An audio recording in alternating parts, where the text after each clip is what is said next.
joining me for the 52-episode podcast series, The Life of Jesus. Neil McDonough portrays Jesus. Stacey Keach, Sean Astin, Michael York, and Kristen Bell provide the voices for some of Jesus' notable followers. A listening experience that will provide hope, comfort, and understanding of the greatest story ever told, The Life of Jesus. Make sure to spread the word. Listen and follow now at foxnewspodcasts.com or wherever you listen to podcasts.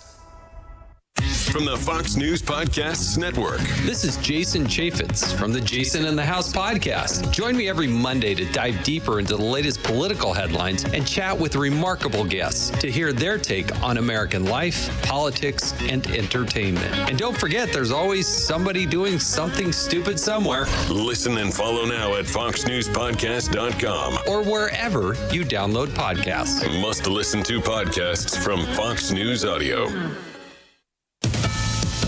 Well, as the conflict rages in Iran, the Secretary of War went to the U.S. Central Command headquarters in Tampa after going to Southern Command in Florida to attend a conference with 17 countries on countering drug cartels in the Americas. War Secretary Pete Hegseth discussed the conference's guiding principle. No external power will interfere in this hemisphere. Fighting drug cartels was a main focus. Southcom Commander General Francis Donovan said, "This is the single gravest threat to security in our region and across our hemisphere." Hegseth referenced the U.S. campaign against suspected narco-terrorist vessels, which he said is working based on the diminishing number of strikes. Well, because we couldn't find a whole lot of boats to sink. And that's the whole point. Hegseth said the goal is for all of the countries in the Western Hemisphere to work together. Kevin Uretsky, Fox News. A man in Florida who got a presidential pardon for his conviction in the 2021 Capitol riot, Andrew Johnson, sentenced to life in prison for molesting 2 children. One of his victims told investigators the abuse started around April of 2024, several months before Johnson was sentenced for his Capitol riot conviction. The Hernando County Sheriff's Office says he told one of his victims he expected to be compensated for being a pardoned January 6 defendant and would put the child in his will to inherit any leftover money, and that this tactic was believed to have been used to keep the child quiet. Lisa Lacera, Fox News. We will get in a few hours a key update to the economy, the February jobs report. Payrolls during the month are forecast to increase by 59,000, which is slightly under half as much as the stronger than expected tally of 130,000 in January. The unemployment rate is predicted to hold steady at 4.3%. Investors will be looking at today's jobs report for clues on when the Fed might start cutting rates again. That's Fox's Hillary Barsky. Wall Street stock futures are falling. I'm Dave Anthony. This is Fox News.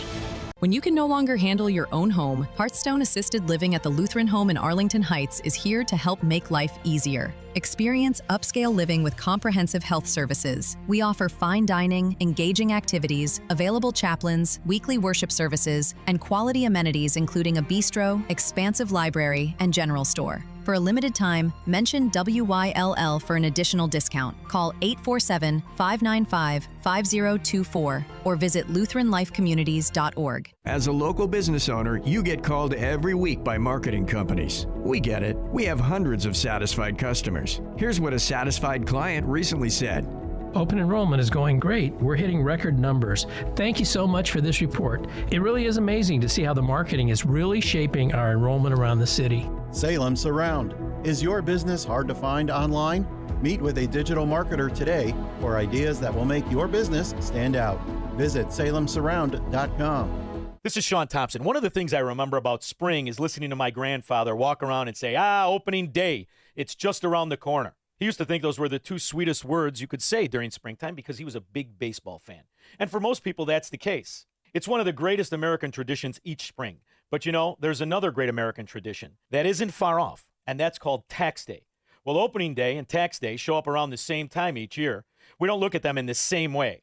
Well, you're optimistic about your favorite team. When's the last time you felt optimistic about stroking a big check to Uncle Sam? It doesn't have to be that way, and all you have to do is call Tom Fortino, the people at Alpha Wealth Group, who believe that baseball is a seasonal game, but tax planning goes on year-round. So if you don't want to write a big check in your retirement, and you don't want to have your Social Security or Medicare premiums affected by it, call Tom Fortino and the people at Alpha Wealth Group for their complimentary retirement roadmap. Call them at 630-864-6711. That number again is 630-864-6711 or online at alphawealthgroup.com. Well, the experts did their best with this season's flu vaccine, but the virus mutated and the vaccine could not keep up. But here is the truth.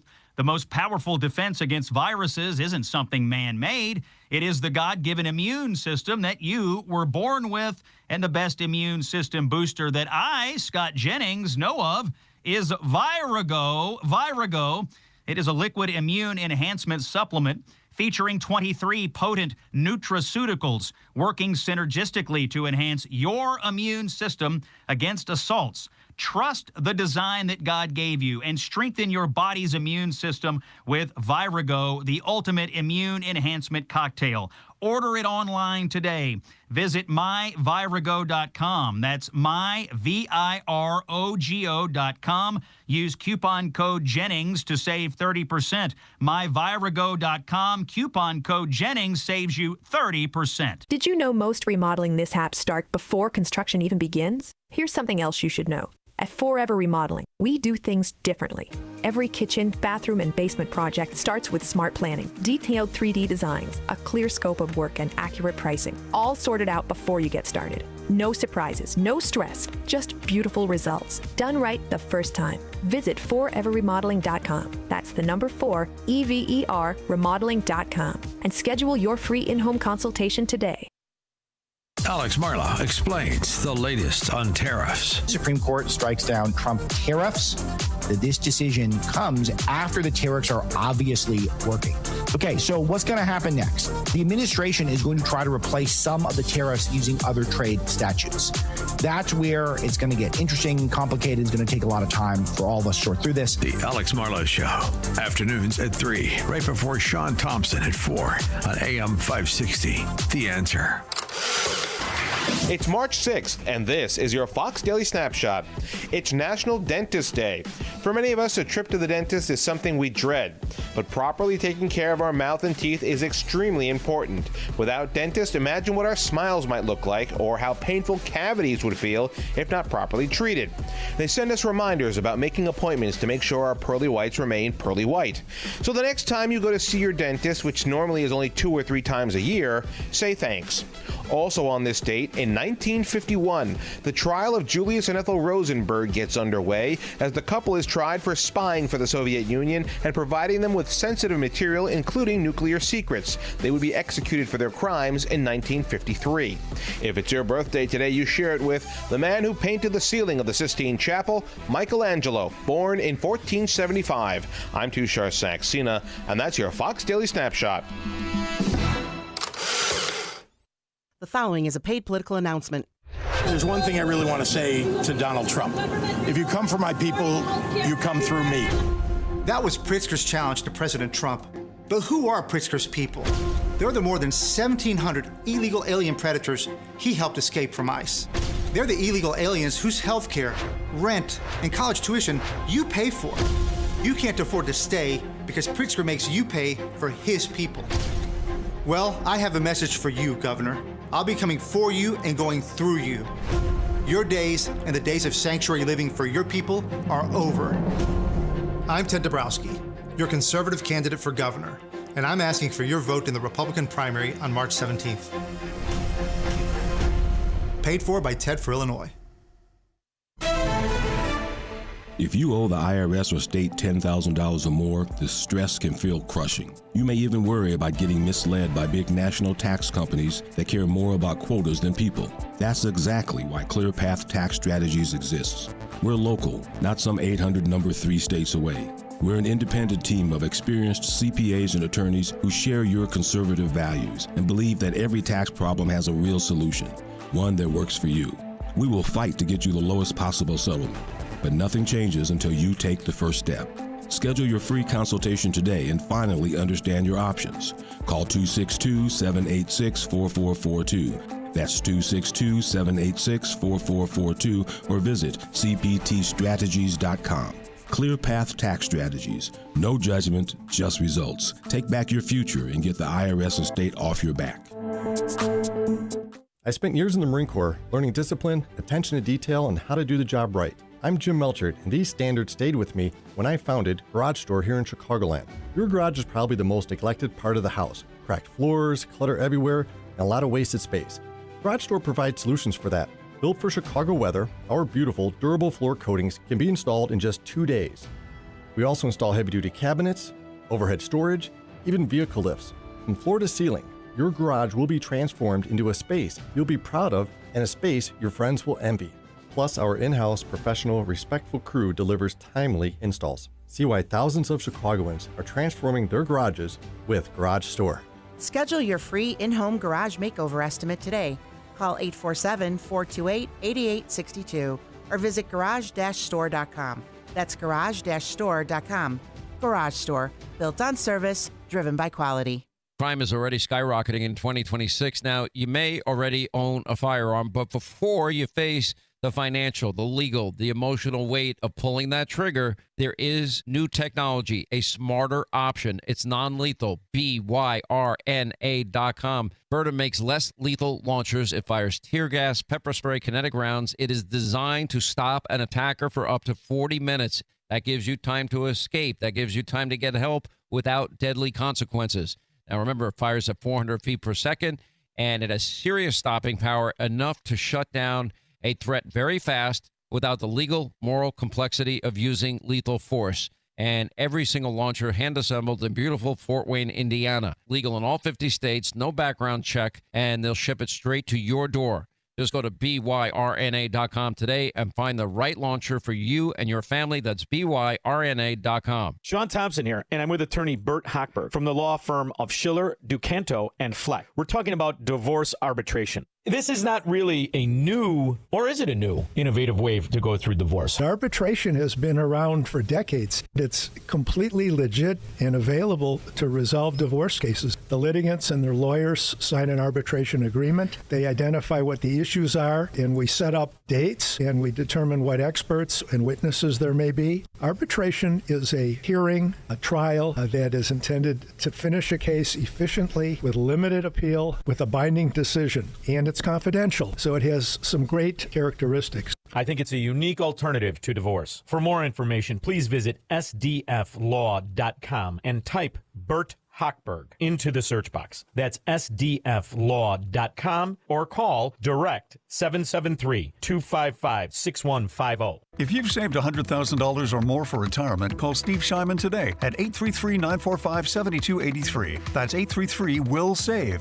833-WILSAVE. Schedule your no-cost, no-obligation retirement review and make sure your plan is built to protect what you've worked so hard to earn. And don't forget to listen to Steve's show, Protecting Your Assets, Saturday mornings at 8 a.m. right here on AM 560. Call now, 833-945-7283.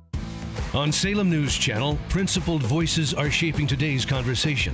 Scott Jennings brings clarity to the toughest debates. Josh Hammer's blistering commentary puts politics and culture on trial. And Alex Marlowe's insight connects us to what matters most. Watch anytime on Samsung TV Plus, Pluto TV, or find us on your screen at snc.tv. 3 new shows, 1 powerful lineup. Salem News Channel, across America.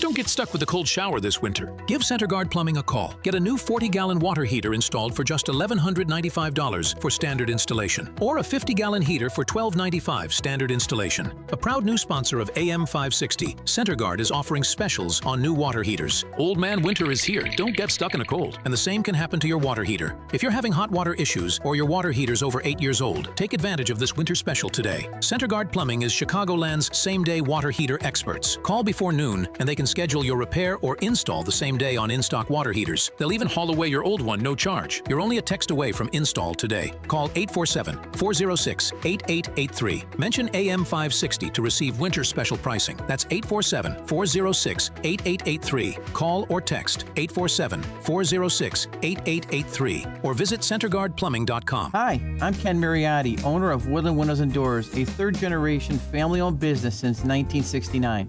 We know you're bombarded by choices choices when shopping for new windows or doors, so we're inviting you to experience the Woodland difference. For decades, we have been transforming living spaces with Marvin Windows, a fifth-generation family business. Marvin replacement windows have been known to increase the warmth of your cold rooms by 10 degrees. Think about that, 10 degrees warmer. When you welcome Woodland into your home, you will get a product expert to transform your living spaces, full-time, dedicated professional installers that you can trust in your home, along with the best products like Marvin. These are the reasons we're proud of our 5-star reviews and family legacy. No gimmicks, no pressure, and upfront pricing are why Woodland Windows and Doors is your trusted window and door expert in Chicagoland. Visit woodlandwindows.com to book your free in-home expert consultation. That's woodlandwindows.com, or stop by our showroom at the corner of Lake and Geary in Roselle. Hey, it's Mike Gallagher, hoping you'll join me on the unforgettable Gulf of America cruise happening in November of 2026. Imagine this: turquoise waters, white sand beaches, incredible food, insightful conversations about the future of America. Scott Jennings and I will be your hosts. We'll dive into the issues shaping America as we cruise through some of the most stunning destinations while honoring the 250th anniversary of our nation. Book your cabin today. Text the word cruise to 94878. Text cruise to 94878 or visit mikeonline.com. You need a construction company, but who? Call Crosscom. A construction company you can trust that shares your Christian and conservative values. For decades, Crosscom has been doing work in Chicagoland, Northwest Indiana, and Wisconsin. Roofs, siding, windows, doors, gutters, basically everything for your home or business, even solar. Quality work and professional services that make you feel great about your decision to work with Crosscom. Call Crosscom. 630-871-5500. Give them a chance to earn your business. If your repairs are due to storm, fire, or flood damage, you need to call Crosscom. They're licensed public adjusters. They work for you, not the insurance company. Crosscom will work to get you the money you deserve, the maximum payout. They know the insurance companies and how to deal with them. They win for you. Call Crosscom. Crosscom Construction and Public Adjusters. This is Dan Lights with Crosscom. You can trust us with your home or business for high quality work and fair prices. It's the only way we do business. 630-871-5500. CrosscomPublicAdjusters.com. Now, your official weather forecast. Today will be cloudy with a few showers and a thunderstorm, becoming breezy in the afternoon. Thunderstorms may bring localized damaging wind gusts. The high will reach 71. Tonight, expect cloudy and breezy conditions with a few showers and a heavy thunderstorm late. Thunderstorms could bring localized damaging wind gusts, hail and flooding downpours. The low will be around 61. I'm meteorologist Jason Caterina on AM 560, The Answer. Get the latest weather, traffic, and news updates online at 560theanswer.com. Portions of the following show may be pre-recorded. Now, from the Signature Bank Studios. This is Chicago's Morning Answer with Dan Proft on AM 560, The Answer.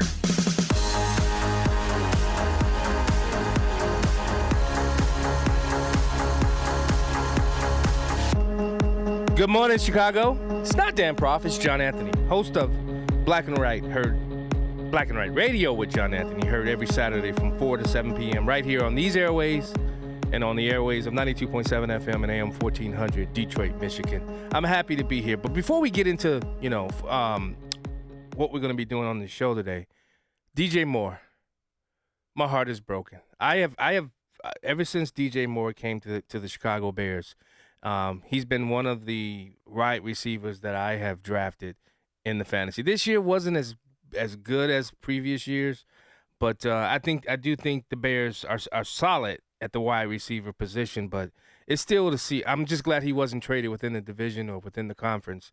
I think DJ Moore is going to be a Pro Bowler come next year, teaming up with Josh Allen. Because I do believe Josh Allen, he truly hasn't had a wide receiver one with the caliber and the potential, and the skill set that DJ Moore has. And I'm telling you, I think Baltimore, that may help Josh Allen get over the hump that he's been just running into for the last couple of years as it relates to the playoffs. He's been stellar during the regular season, but as it comes to the playoffs, Josh Allen, he truly struggles.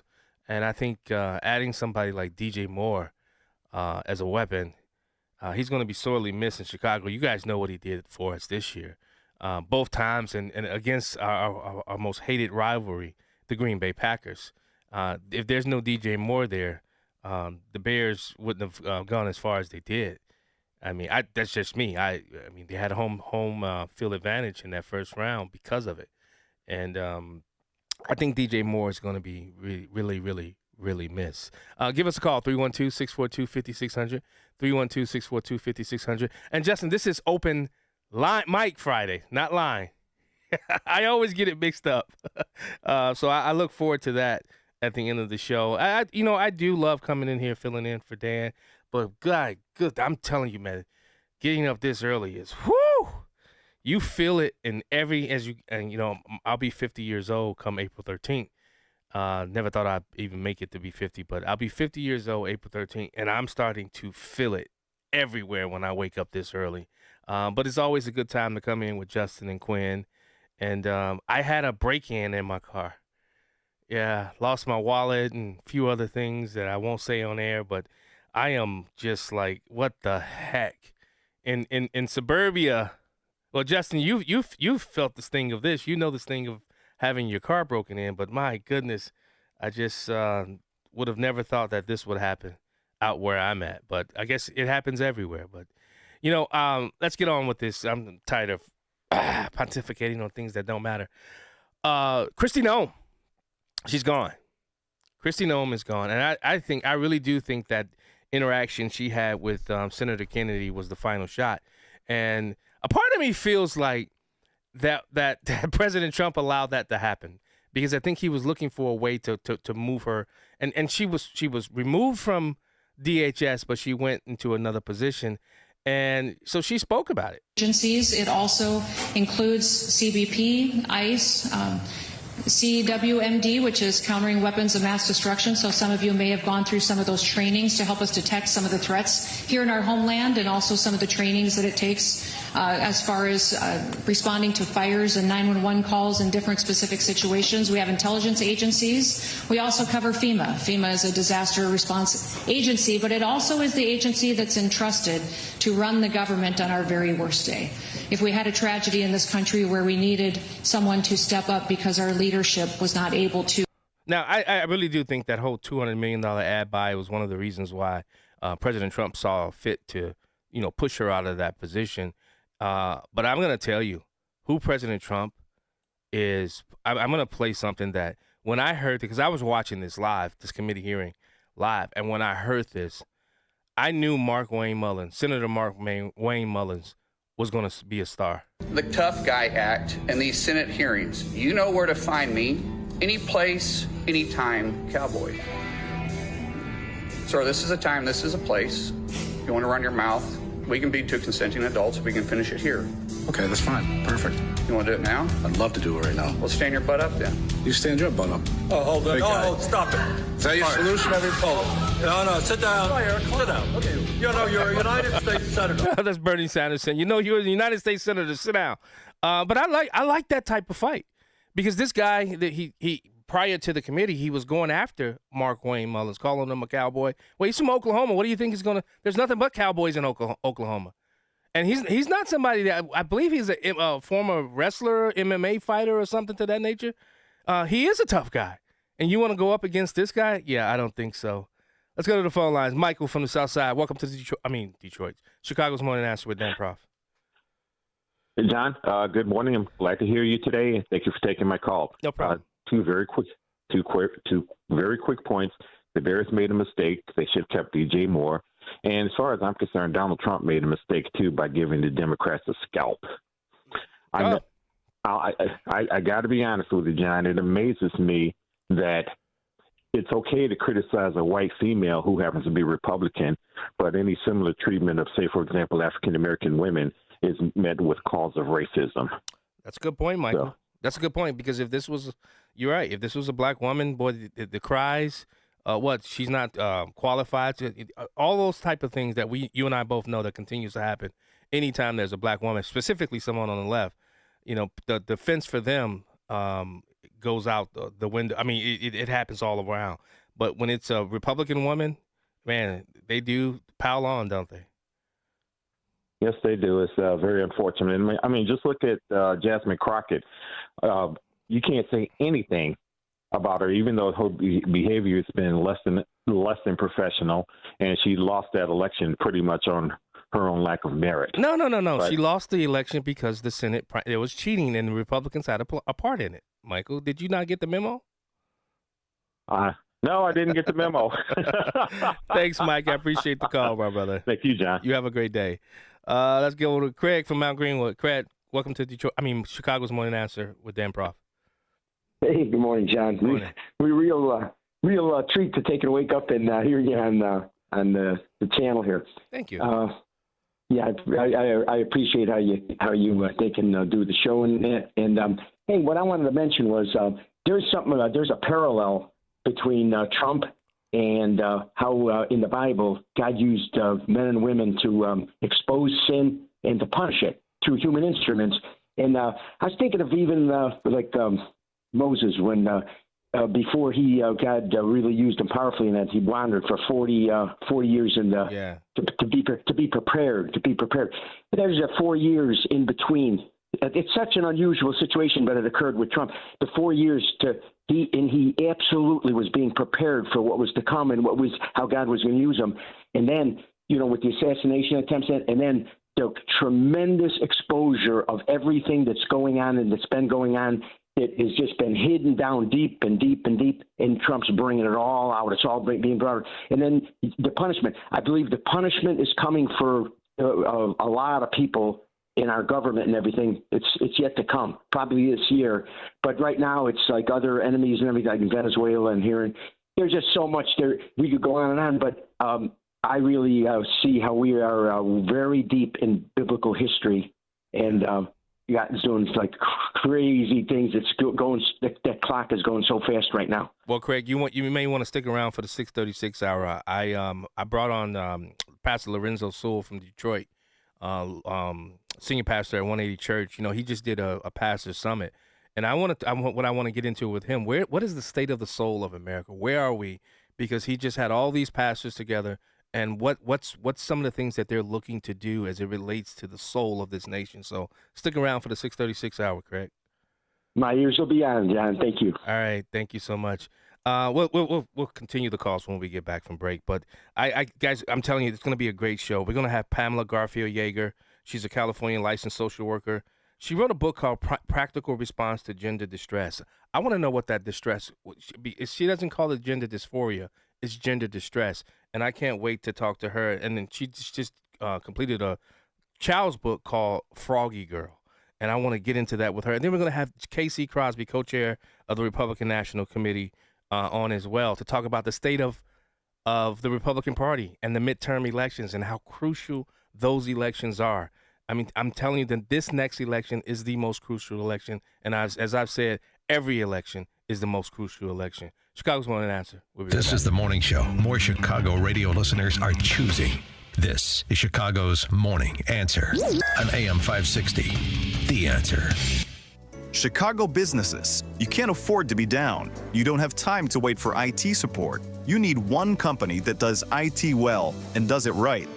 Meet Access One, your local Chicagoland IT experts. Access One has been powering Chicago businesses with secure, reliable IT solutions for over 30 years from our headquarters right here in the West Loop. Whether it's VoIP phones, dedicated internet, managed cybersecurity, cloud backups, or 24/7 support, Access One is here for you. Chicago owned, Chicago run, and serving thousands of companies from Naperville to the North Shore. Access One is the trusted IT partner for law firms, clinics, tech startups, to manufacturers. Rated top 5% in customer satisfaction and a Better Business Bureau A+ rated business. Access One is your one vendor for everything tech. Let's talk. Call 800-654-1555 or visit accessoneInc.com. That's accessoneInc.com. Tech made personal, locally.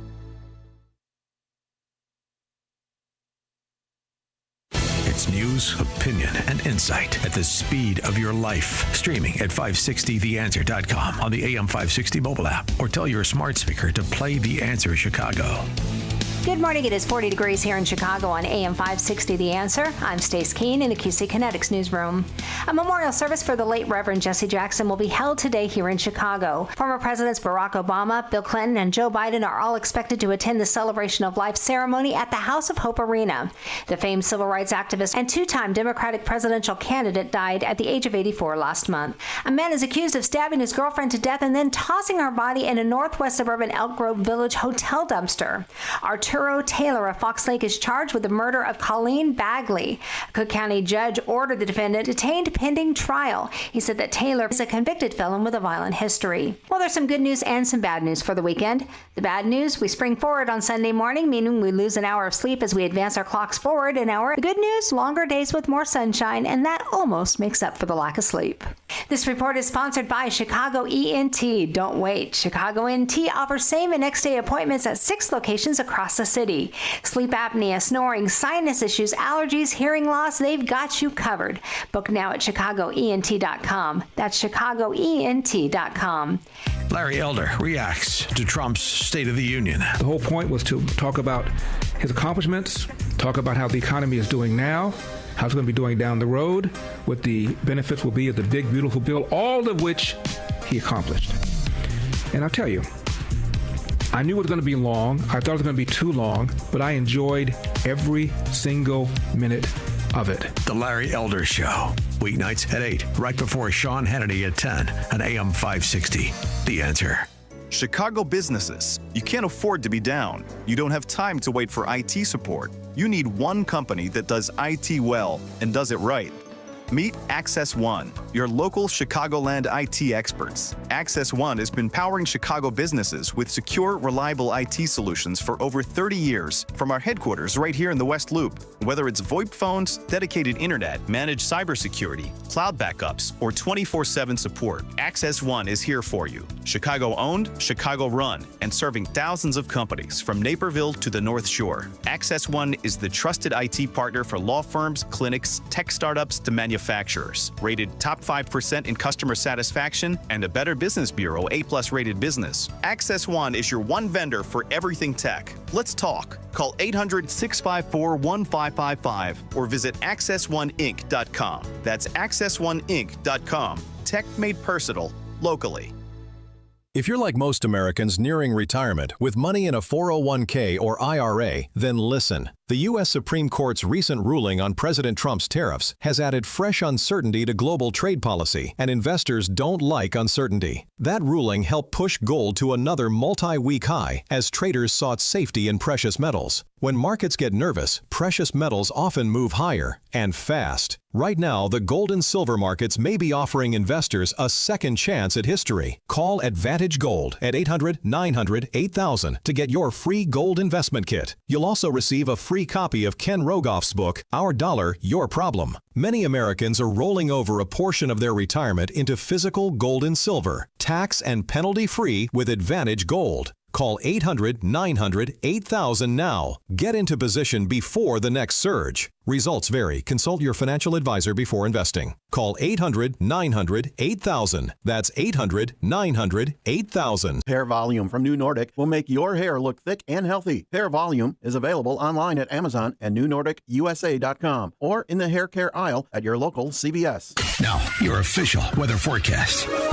Today will be cloudy with a few showers and a thunderstorm becoming breezy in the afternoon. Thunderstorms may bring localized damaging wind gusts. The high will reach 71. Tonight will remain cloudy and breezy with a few showers and a heavy thunderstorm expected late. Thunderstorms could bring localized damaging wind gusts, hail, and flooding downpours. The low will be around 61. I'm meteorologist Jason Caterina on AM 560, The Answer. Get the latest weather, traffic, and news updates online at 560theanswer.com. This hourly segment is brought to you by In the Know with Craig Bolanos, powered by VestGen Wealth Partners, Sunday morning at 10 on AM 560 The Answer. Now, from the Signature Bank Studios. If you're looking for the latest news, insight into what it means, and the sharpest opinion, there's only one station in Chicago where you can turn, and it's this one. We're AM 560, The Answer. Welcome back to Chicago's Morning Answer with Dan Proft.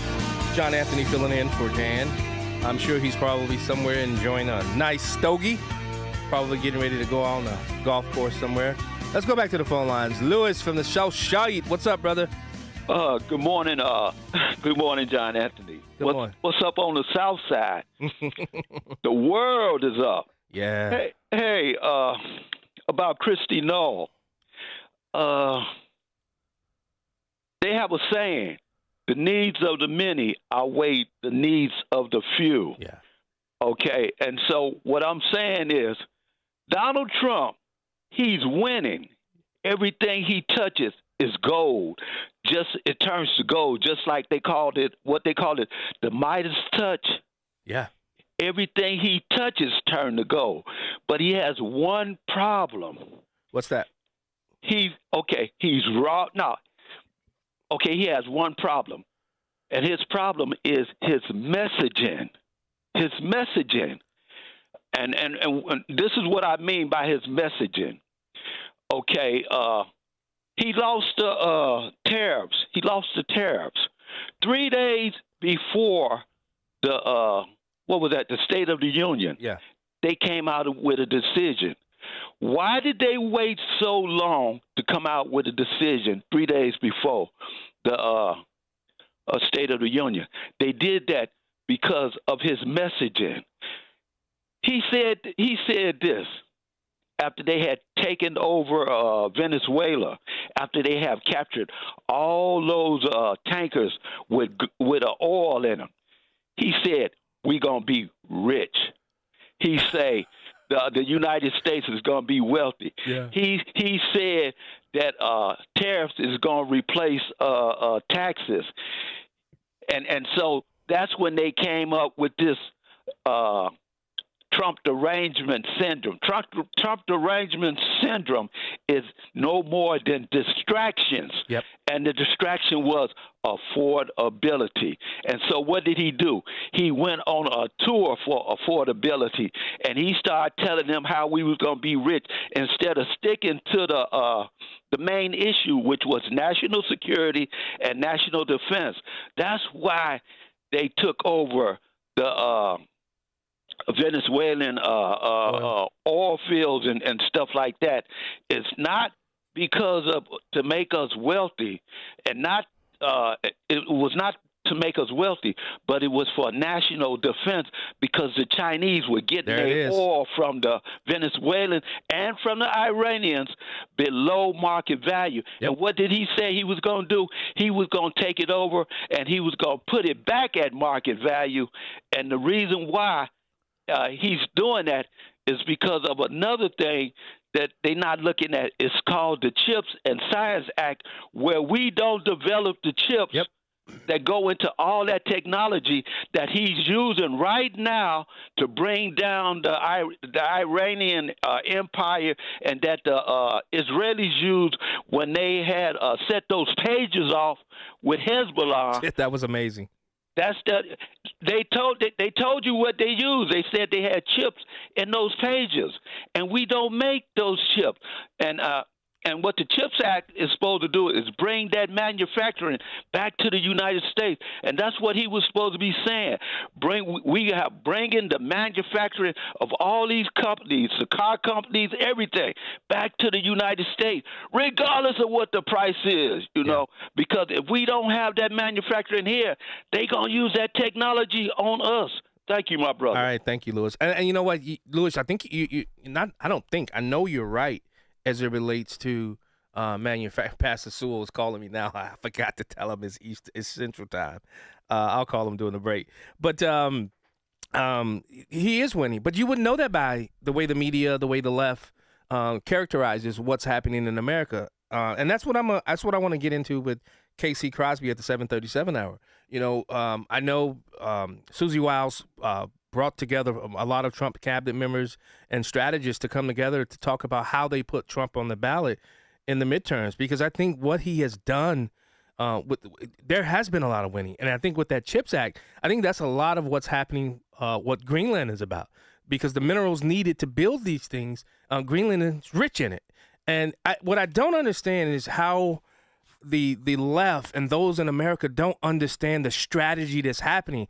And Lewis, there's this guy that comments on my page a lot, Scott Allen Ayers, and he talks a lot about how messaging isn't just a President Trump problem. It is a problem. He does sometimes shoots himself in the foot.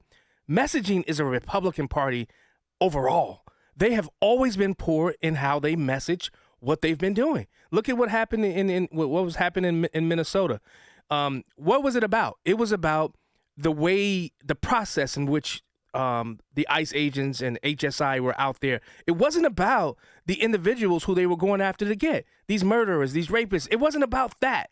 They allowed the left and the media to frame that messaging where they should have been doing that. And Dan Proft talked about that a lot.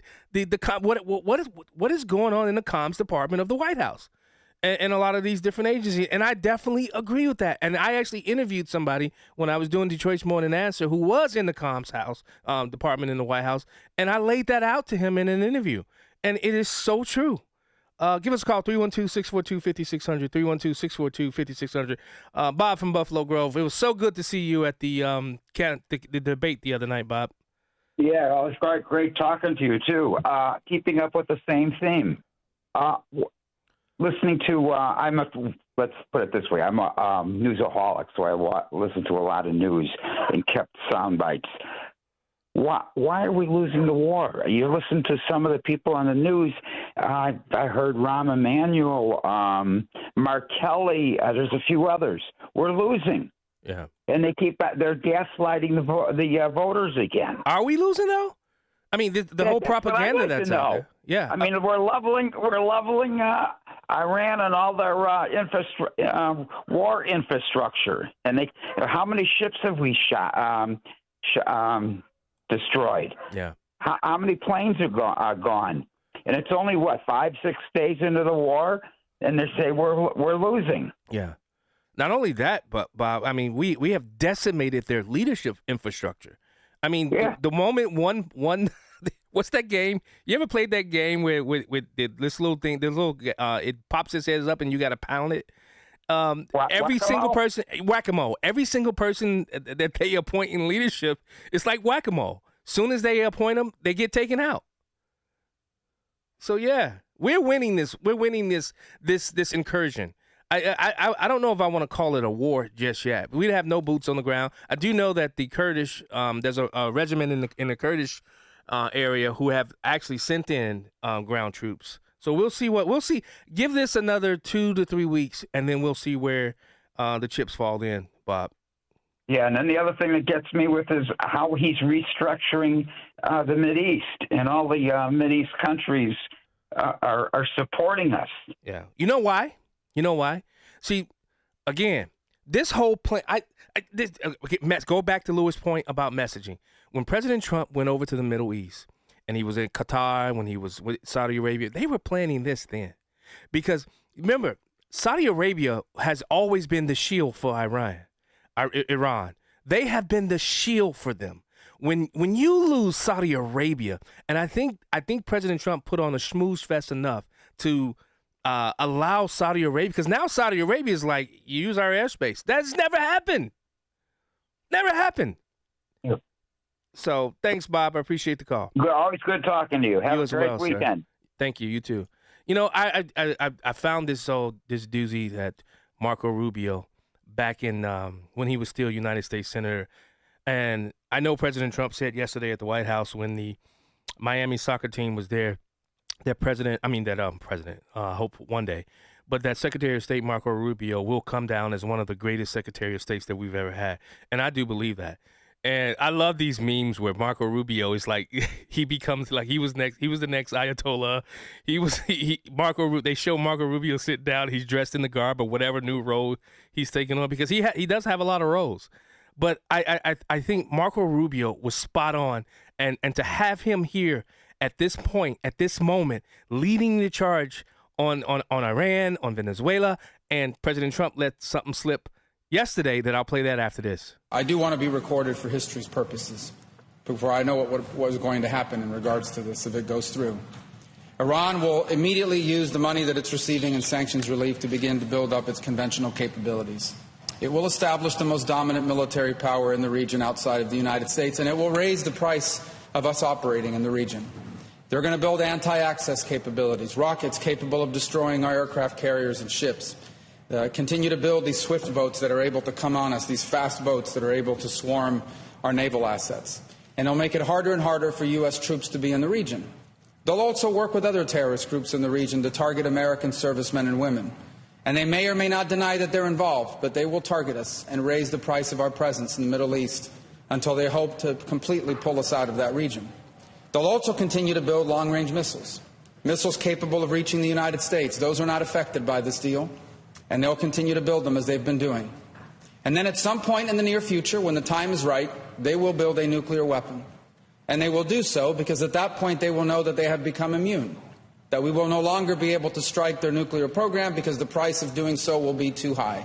Iran is led by a supreme leader who is a radical Shia cleric with an apocalyptic vision of the future. He is not a traditional geopolitical actor who makes decisions on the basis of borders or simply history or because of ambitions. He has an religious apocalyptic vision of the future, one that calls for triggering a conflict between the non-Muslim world and the Muslim world, one that he feels especially obligated to trigger. And he's going to possess nuclear weapons. This is the world that we are on the verge of leaving our children to inherit, and perhaps we ourselves will have to share in it. And so I want to be recorded for history's purposes, if nothing else, to say that those of us who opposed this deal understood where it would lead, and we are making a terrible mistake. But here's the good news. Iran may have a supreme leader, but America does not. In this nation, we have a republic, and soon we will have new leaders, perhaps in this chamber, but also in the executive branch. And I pray that on their first day in office, they will reverse this deal and reimpose the sanctions and back them up with a credible threat of military force, or history will condemn us for not doing what needed to be done at this critical moment in the world's history. Man, Marco Rubio, I'm telling you, that guy is, to see him, and as I said many times before, I don't think he's going to run against J.D. Vance, but I do believe a Vance Rubio ticket is the meal ticket to win. Although I have my reservations about J.D. Vance, I love Marco Rubio. Let's go to George from Naperville. Welcome to Chicago's Morning Answer. Good morning, John. These Democrats will go against the home team America in pursuit of their power. There's something else. Yeah.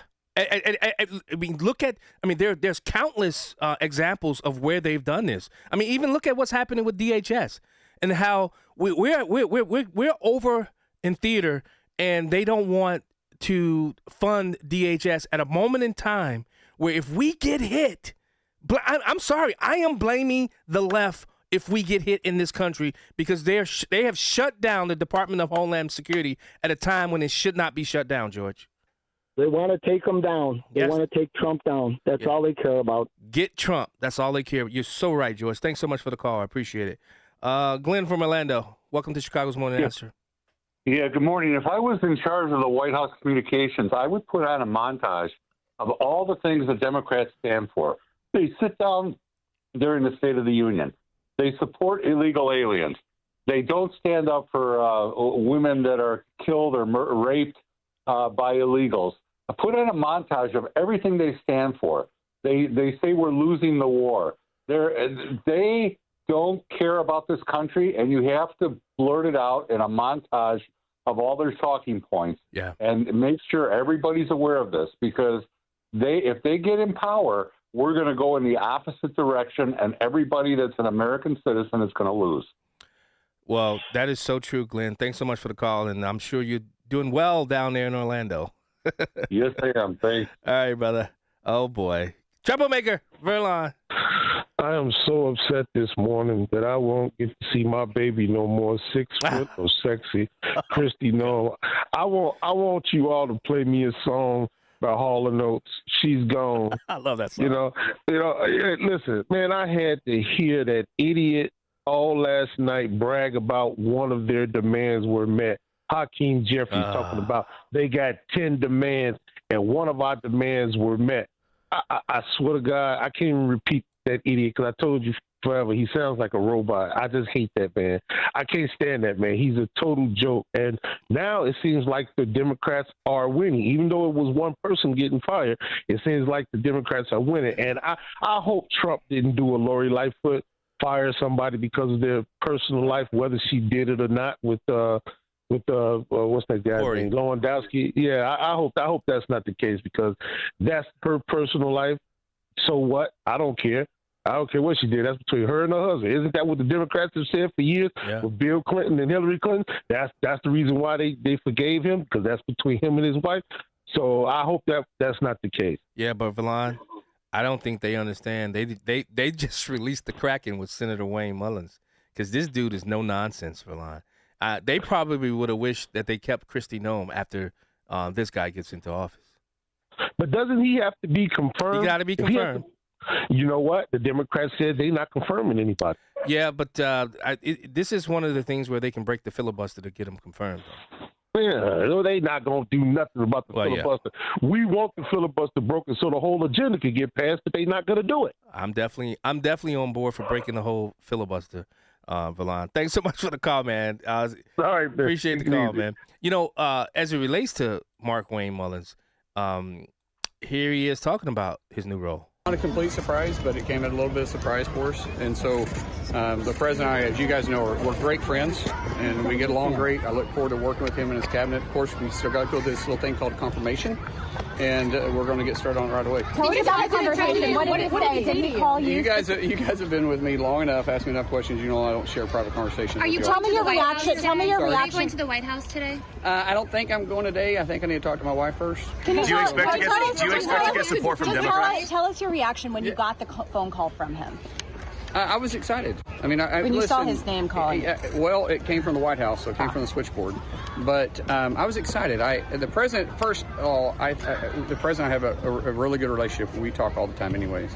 I've got to be honest with you, I wasn't expecting the call today, but super excited, and I'm more excited about just ready to get started. There's a lot of work we can do to get Department of Homeland Security working, working for the American people. You know, the Department of Homeland Security has a very broad jurisdiction, and I think there's a lot of work that we need to do, and I'm excited about it. Senator Fetterman says he's going to vote for you. Do you expect other Democrats to vote for you?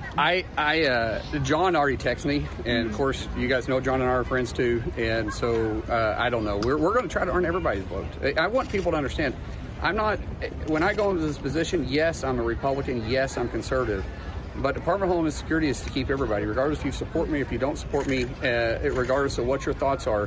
I'm here to enforce the policies that Congress passed, and right now I'm part of it, but once I make that transition, my focus is to keep the homeland secure. And I think he's going to do one heck of a job as it relates to keeping the homeland secure.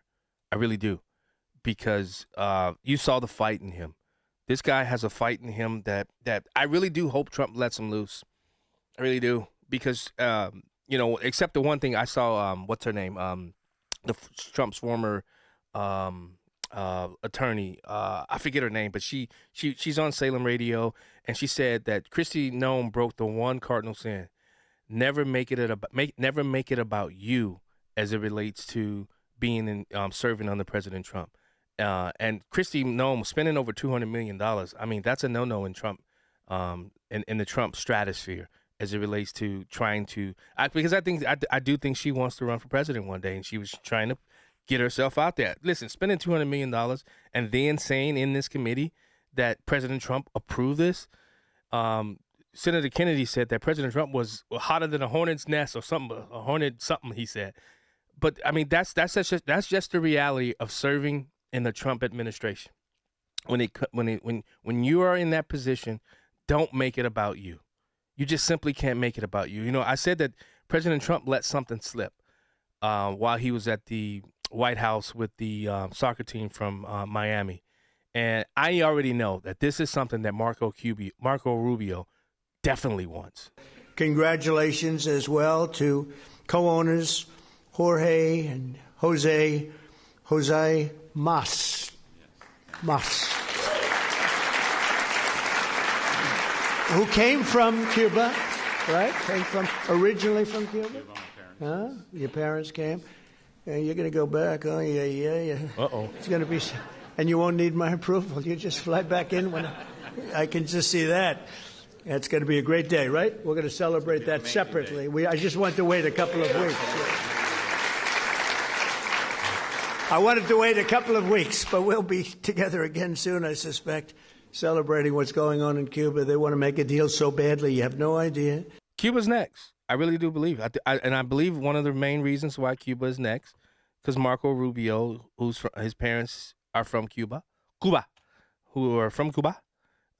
He wants to make sure that a lot of his relatives can freely access America. I'm telling you, I really do believe that Cuba will be next. I think President Trump is trying to clean up the entire southern hemisphere of America.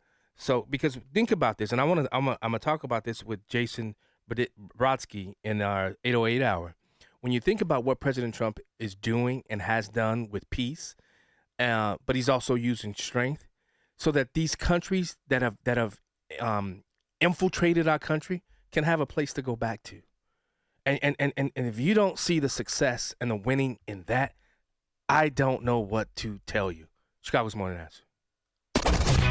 This is Chicago's Morning Answer. Your show keeps me alive during the week. There's nobody I'd rather listen to between 5 and 9 in the morning than you guys. On AM 560, The Answer. Sign up for the AM 560 Answer Advantage to get early alerts on event ticket sales, special discounts, and contest opportunities. Sign up today at 560theanswer.com/advantage. Crime is already skyrocketing in 2026. Now, you may already own a firearm, but before you face the financial, the legal, the emotional weight of pulling that trigger, there is new technology, a smarter option. It's non-lethal, BYRNA.com. Berta makes less lethal launchers. It fires tear gas, pepper spray, kinetic rounds. It is designed to stop an attacker for up to 40 minutes. That gives you time to escape. That gives you time to get help without deadly consequences. Now, remember, it fires at 400 feet per second, and it has serious stopping power, enough to shut down a threat very fast without the legal, moral complexity of using lethal force. And every single launcher hand-assembled in beautiful Fort Wayne, Indiana. Legal in all 50 states, no background check, and they'll ship it straight to your door.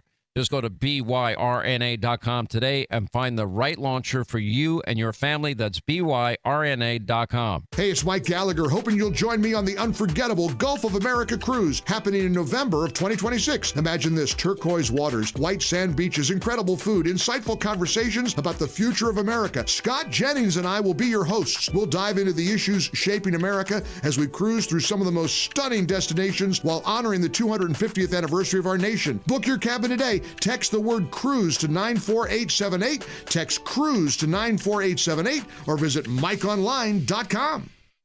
Gain insight into building strong marriages and raising godly children with Focus on the Family with Jim Daly each weekday at 11:30 a.m. on our sister station, AM 1160. Hope for your life. AM 560, The Answer. She's gone. Welcome back to Chicago's Morning Answer. Coming up on Chicago's Morning Answer, what did Schumer say about DHS not being open? Yeah, he's saying that I guess the memo went out, the talking points. I heard it from a ton of Democrats yesterday about it doesn't. We don't care about who's heading it. We care about the process. Yeah, Chuck Schumer, Cory Booker, and these people are animals. They really are. They really are. Now on to the newsroom in Chicago. It's 6 o'clock on WIND Chicago. There's lots more smoke billowing across Iran. I'm Dave Anthony, Fox News. Hit with more strikes on day 7 of the war. This operation is really ahead of schedule. The Americans and the Israelis are continuing to pound the Iranian regime. The Iranians are still firing missiles toward Israel. Overnight, some of those missiles overshot their targets and landed in the sea. Fox's Trey Yingst in Tel Aviv says there is some damage outside the city from the debris from these downed missiles. And some of them have cluster munitions on the warheads that are making it very dangerous for the population below here in Israel. And as the U.S. keeps bombarding Iran, President Trump says, I'm once again calling on all members of the Iranian Revolutionary Guard, the military, and the police to lay down their arms. They're only going to be killed. And as Iran considers who will lead the country after Supreme Leader Ayatollah Khamenei was killed, Fox's Peter Doocy reports from the White House. After being able to go into Venezuela, take the leader out, and then have a hand in what happens next, the president seems very encouraged to try to replicate that in places like Iran. That is why he is telling Axios they are wasting their time. Khamenei's son is a lightweight. I have to be involved in the appointment. And in this conflict, oil prices keep rising. $85 a barrel now. A week ago it was 65. And at the gas pump, another 7-cent increase. So AAA's national average for regular at $3.32 a gallon is up 33 cents in 4 days. There is a change atop Homeland Security. Secretary Kristi Noem fired after controversial immigration enforcement, and the Senate's Democratic leader Chuck Schumer posted on X, "Good riddance, but more needs to be done," as Democrats keep blocking new DHS funding, demanding ICE be reformed and reined in. Republican Senator Mark Wayne Mullen is President Trump's pick to replace Noem. There's a lot of work we can do to get Department of Homeland Security working, working for the American people. Mullen would need to be confirmed by the Senate. In Oklahoma, Senator Mullen's home state, there's tornado damage, and a mother and daughter were reportedly killed when the vehicle they were in got hit. America's listening to Fox News. Good morning. It is 40 degrees here in Chicago on AM 560 The Answer. I'm Stace Kane in the QC Kinetics newsroom. Illinois Governor J.B. Pritzker says former Homeland Security Secretary Kristi Noem's legacy is corruption and chaos. In a social media video posted on Thursday after President Donald Trump reassigned Noem as a special envoy for the Shield of the Americas, Pritzker advised the former secretary not to let the door hit her on the way out. Chicago Mayor Brandon Johnson said in a statement that Noem weaponized fear to undermine trust between communities and local law enforcement.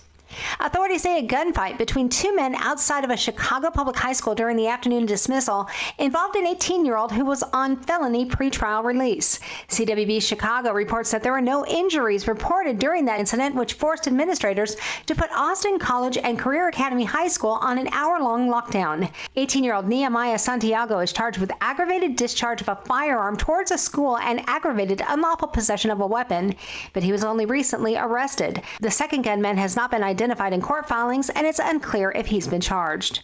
Several Chicago Jewish leaders are demanding that Mayor Brandon Johnson create a task force focused on anti-Semitism. Chicago Sinai Congregation Rabbi Amanda Green says they would like to see the mayor not only establish a task force, but select a leader who would be accountable for the group and set up timelines. A recent report showed a 58% spike in anti-Jewish hate crimes from 2023 to 2024. And the Special Supplemental Nutrition Program for Women, Infants, and Children has expanded its offerings to include new foods, additional package sizes, and food quantity adjustments to align with nutrition science and dietary needs. On average, more than 175,000 families here in Illinois receive WIC benefits each month. News is a service of Woodland Windows and Doors. See Marvin products in their beautiful showroom at the corner of Lake and Gary and Roselle, or visit woodlandwindows.com for a free in-home expert consultation. A check of the roads is coming up in 2 minutes on AM 560, The Answer. Mike Gallagher explains his thoughts on the Iran bombings. Look, overwhelming support of this administration's decision to join Israel in wiping out the Ayatollah and over 40 members of the Iranian leadership. We're in a spiritual war. This is about good versus evil. The Mike Gallagher Show. Weekdays at 9 on AM 560. The Answer. You know, one of the most rewarding parts of sharing Relief Factor with you is hearing real stories like Sandra. She wrote into me. She said, Glenn, I've been hearing about Relief Factor on your radio show for a couple of years. I finally decided to try it because nothing else was helping with my back pain. With the 3-week quick start, I went for it. I feel like a new person. Sandra's own words, and it's gratifying to hear. Thank you, Sandra. When I read stories like this, I remember how I was starting to lose hope, and it feels good to help people all over America live pain-free again. It was created by doctors. Relief Factor is a 100% drug-free product using 4 key ingredients that supports the body's natural inflammatory response. And hundreds of thousands of people have ordered Relief Factor, and like Sandra and me, over 2/3 of these people go on to order more month after month. So try it yourself. The 3-week quick start. See how Relief Factor could be a game changer for you as well. Call the number 800-4-RELIEF. 1-800-4-RELIEF. Or go to relieffactor.com. Don't wait any longer. Get out of pain today. If you think smart home technology is complicated, overwhelming, or crazy expensive, you haven't been to Cole Digital. At Cole Digital in Frankfurt, smart living isn't about flashy gadgets or blowing your budget. It's about making your home more comfortable, more functional, and more enjoyable, simply and affordably. And there's no better place to experience that than their 13,000 square foot design center, the most impressive technology showroom in all of Chicago. You'll walk through 30 fully designed rooms featuring audio, video, lighting, automation, and ideas you can actually use in your home. Every project Cole Digital does starts with a blank canvas and becomes a one-of-a-kind masterpiece designed around your style and vision. So if you're looking for inspiration, planning a remodel, or just want to see what smart living's really about, visiting Cole Digital in Frankfurt needs to be on your February to-do list. Learn more and plan your visit at koledigital.com. That's K-O-L-E digital.com.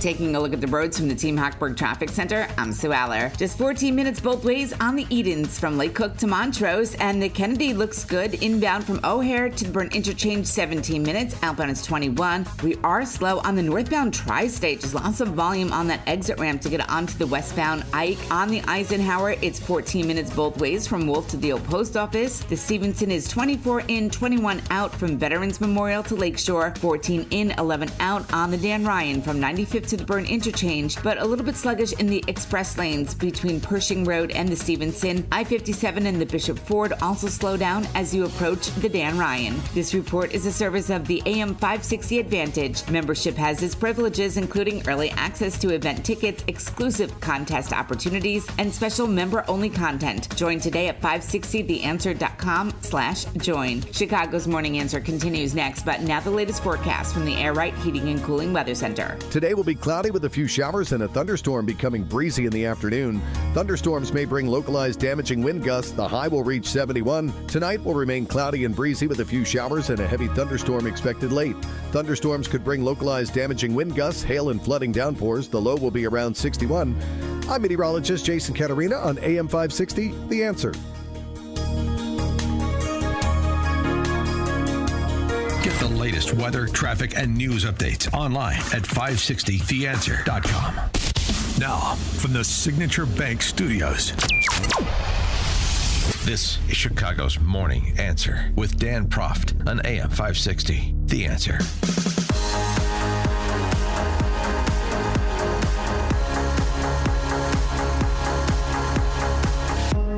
Welcome back.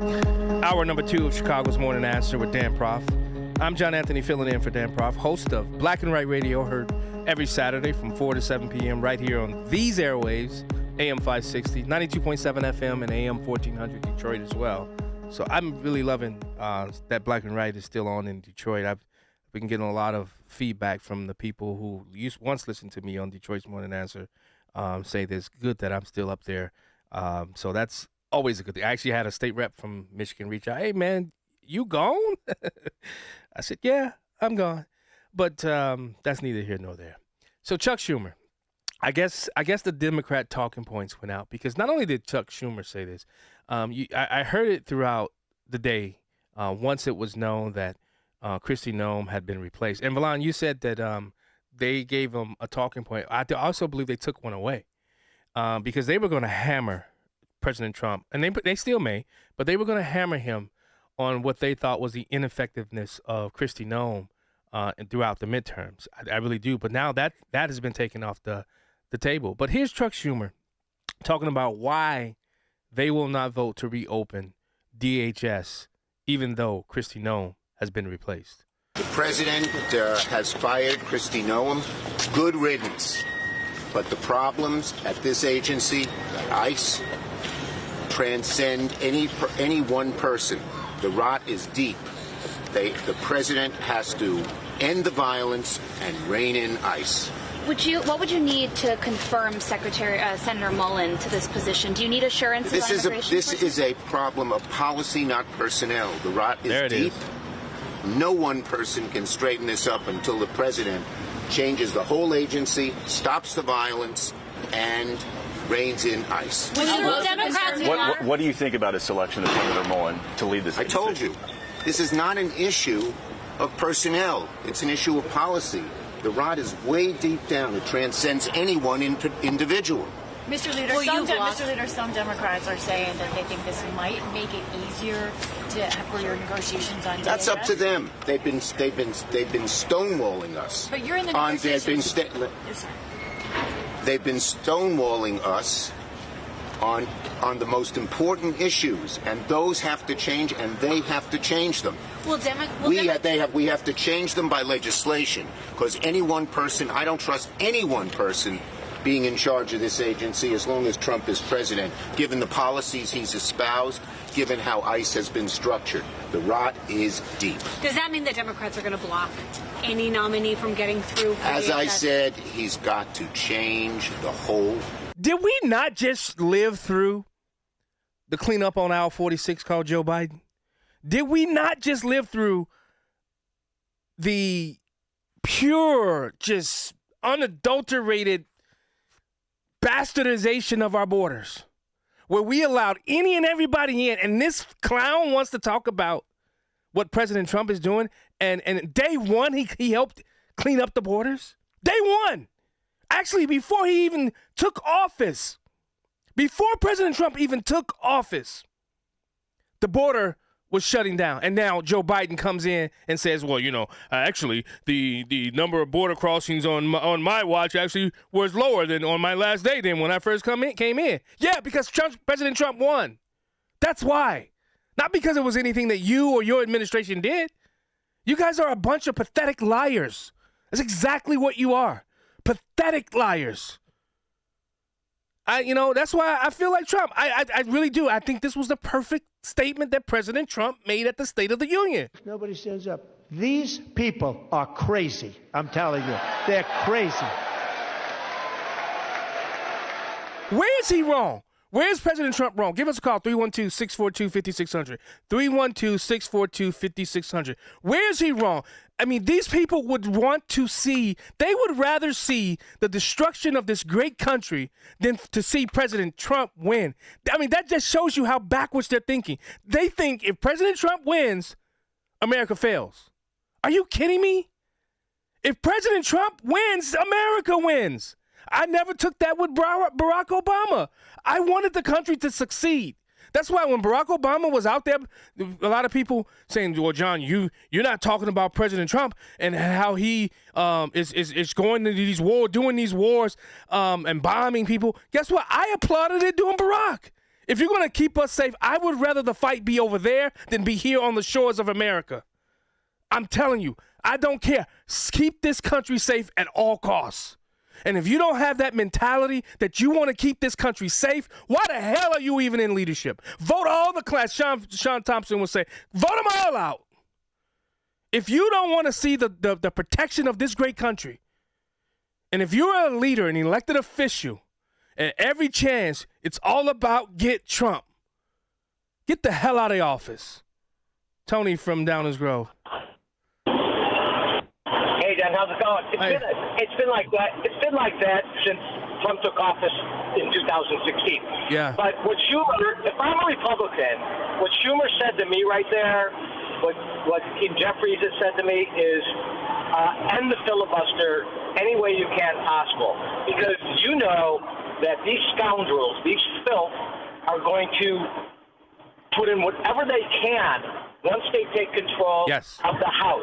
And if they take the House and the Senate, you can kiss it goodbye. Make sure that you have enough votes to get in the Voters Act law and whatever else you can get through.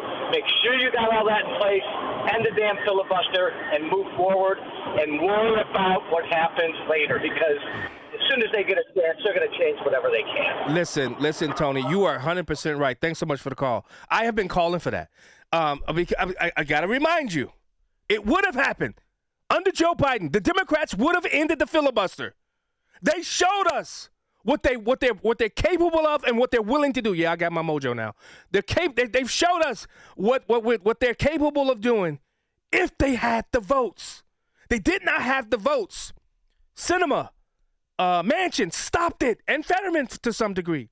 They stopped it. John Thune, get up off your arse and pass the SAVE Act. You're fighting more for John Cornyn than you are to save America. Who gives a damn about John Cornyn?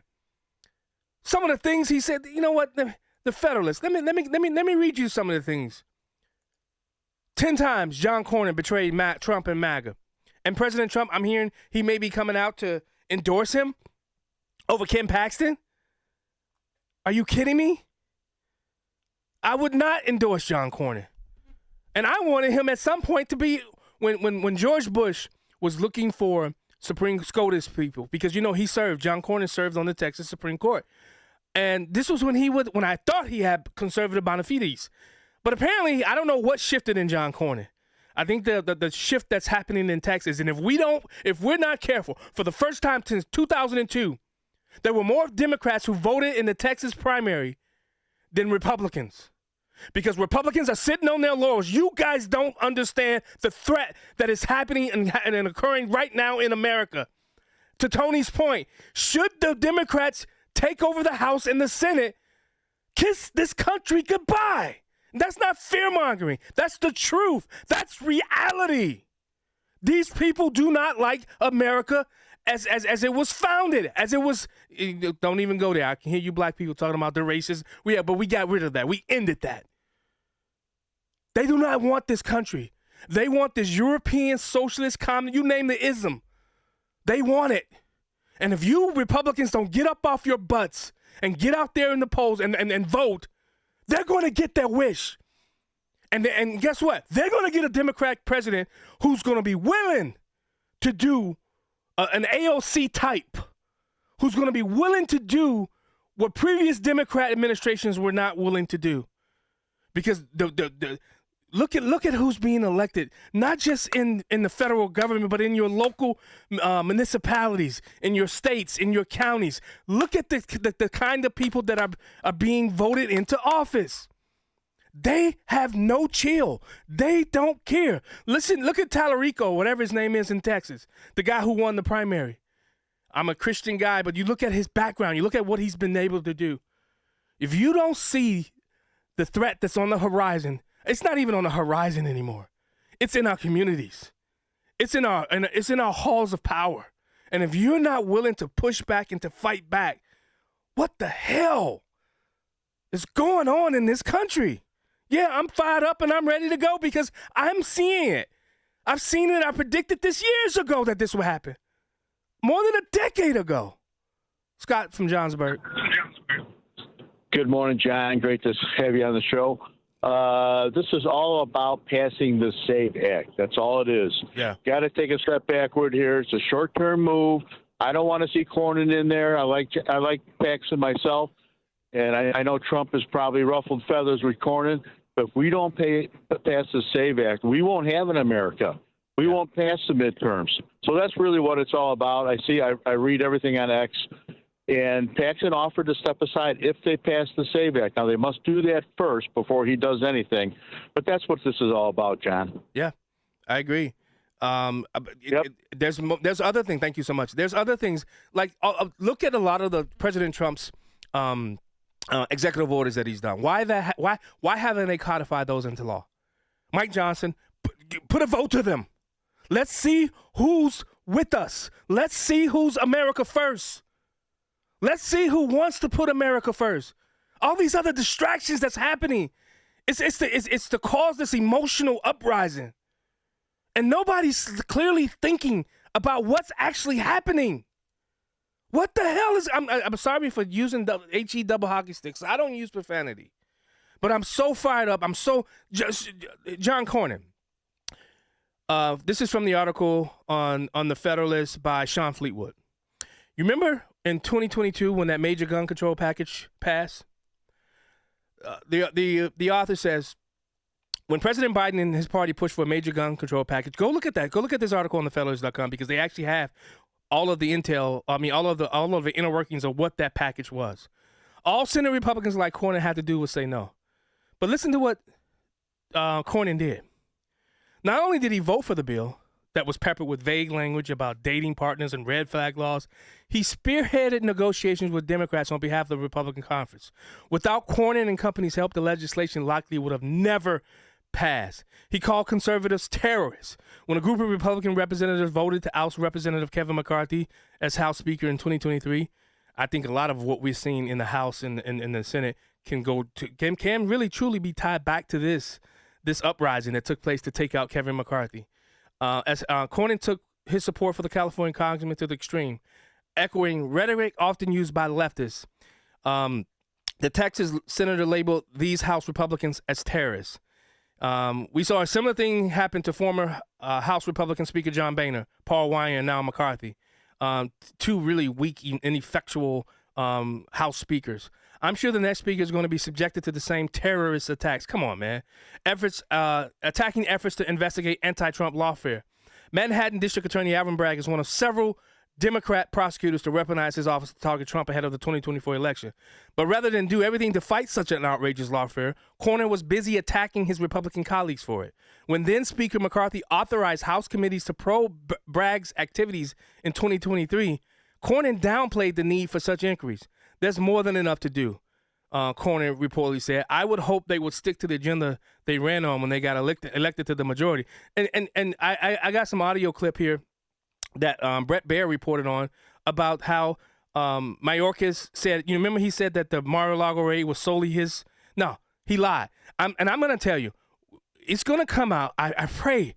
And this is another thing. This is one part about the messaging. When is this information going to come out? When are we going to start seeing heads roll? Because just reporting on something means absolutely nothing.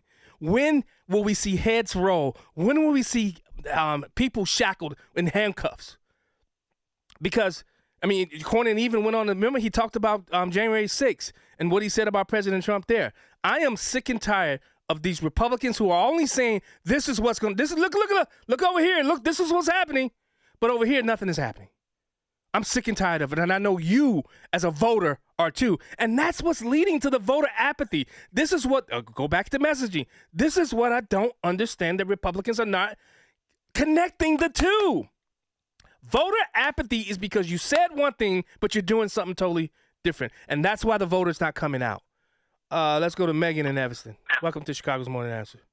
Thanks for taking my call. I love hearing you on the radio, John Anthony. You're a shine and of truth. And anyway, long story.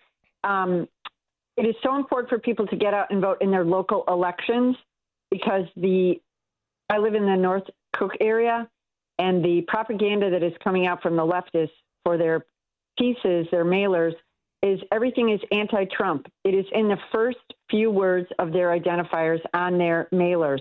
Anti-Trump, anti-Trump, anti-Trump. And if people think that their local elections are inconsequential, it's a vote at a time, and every vote matters.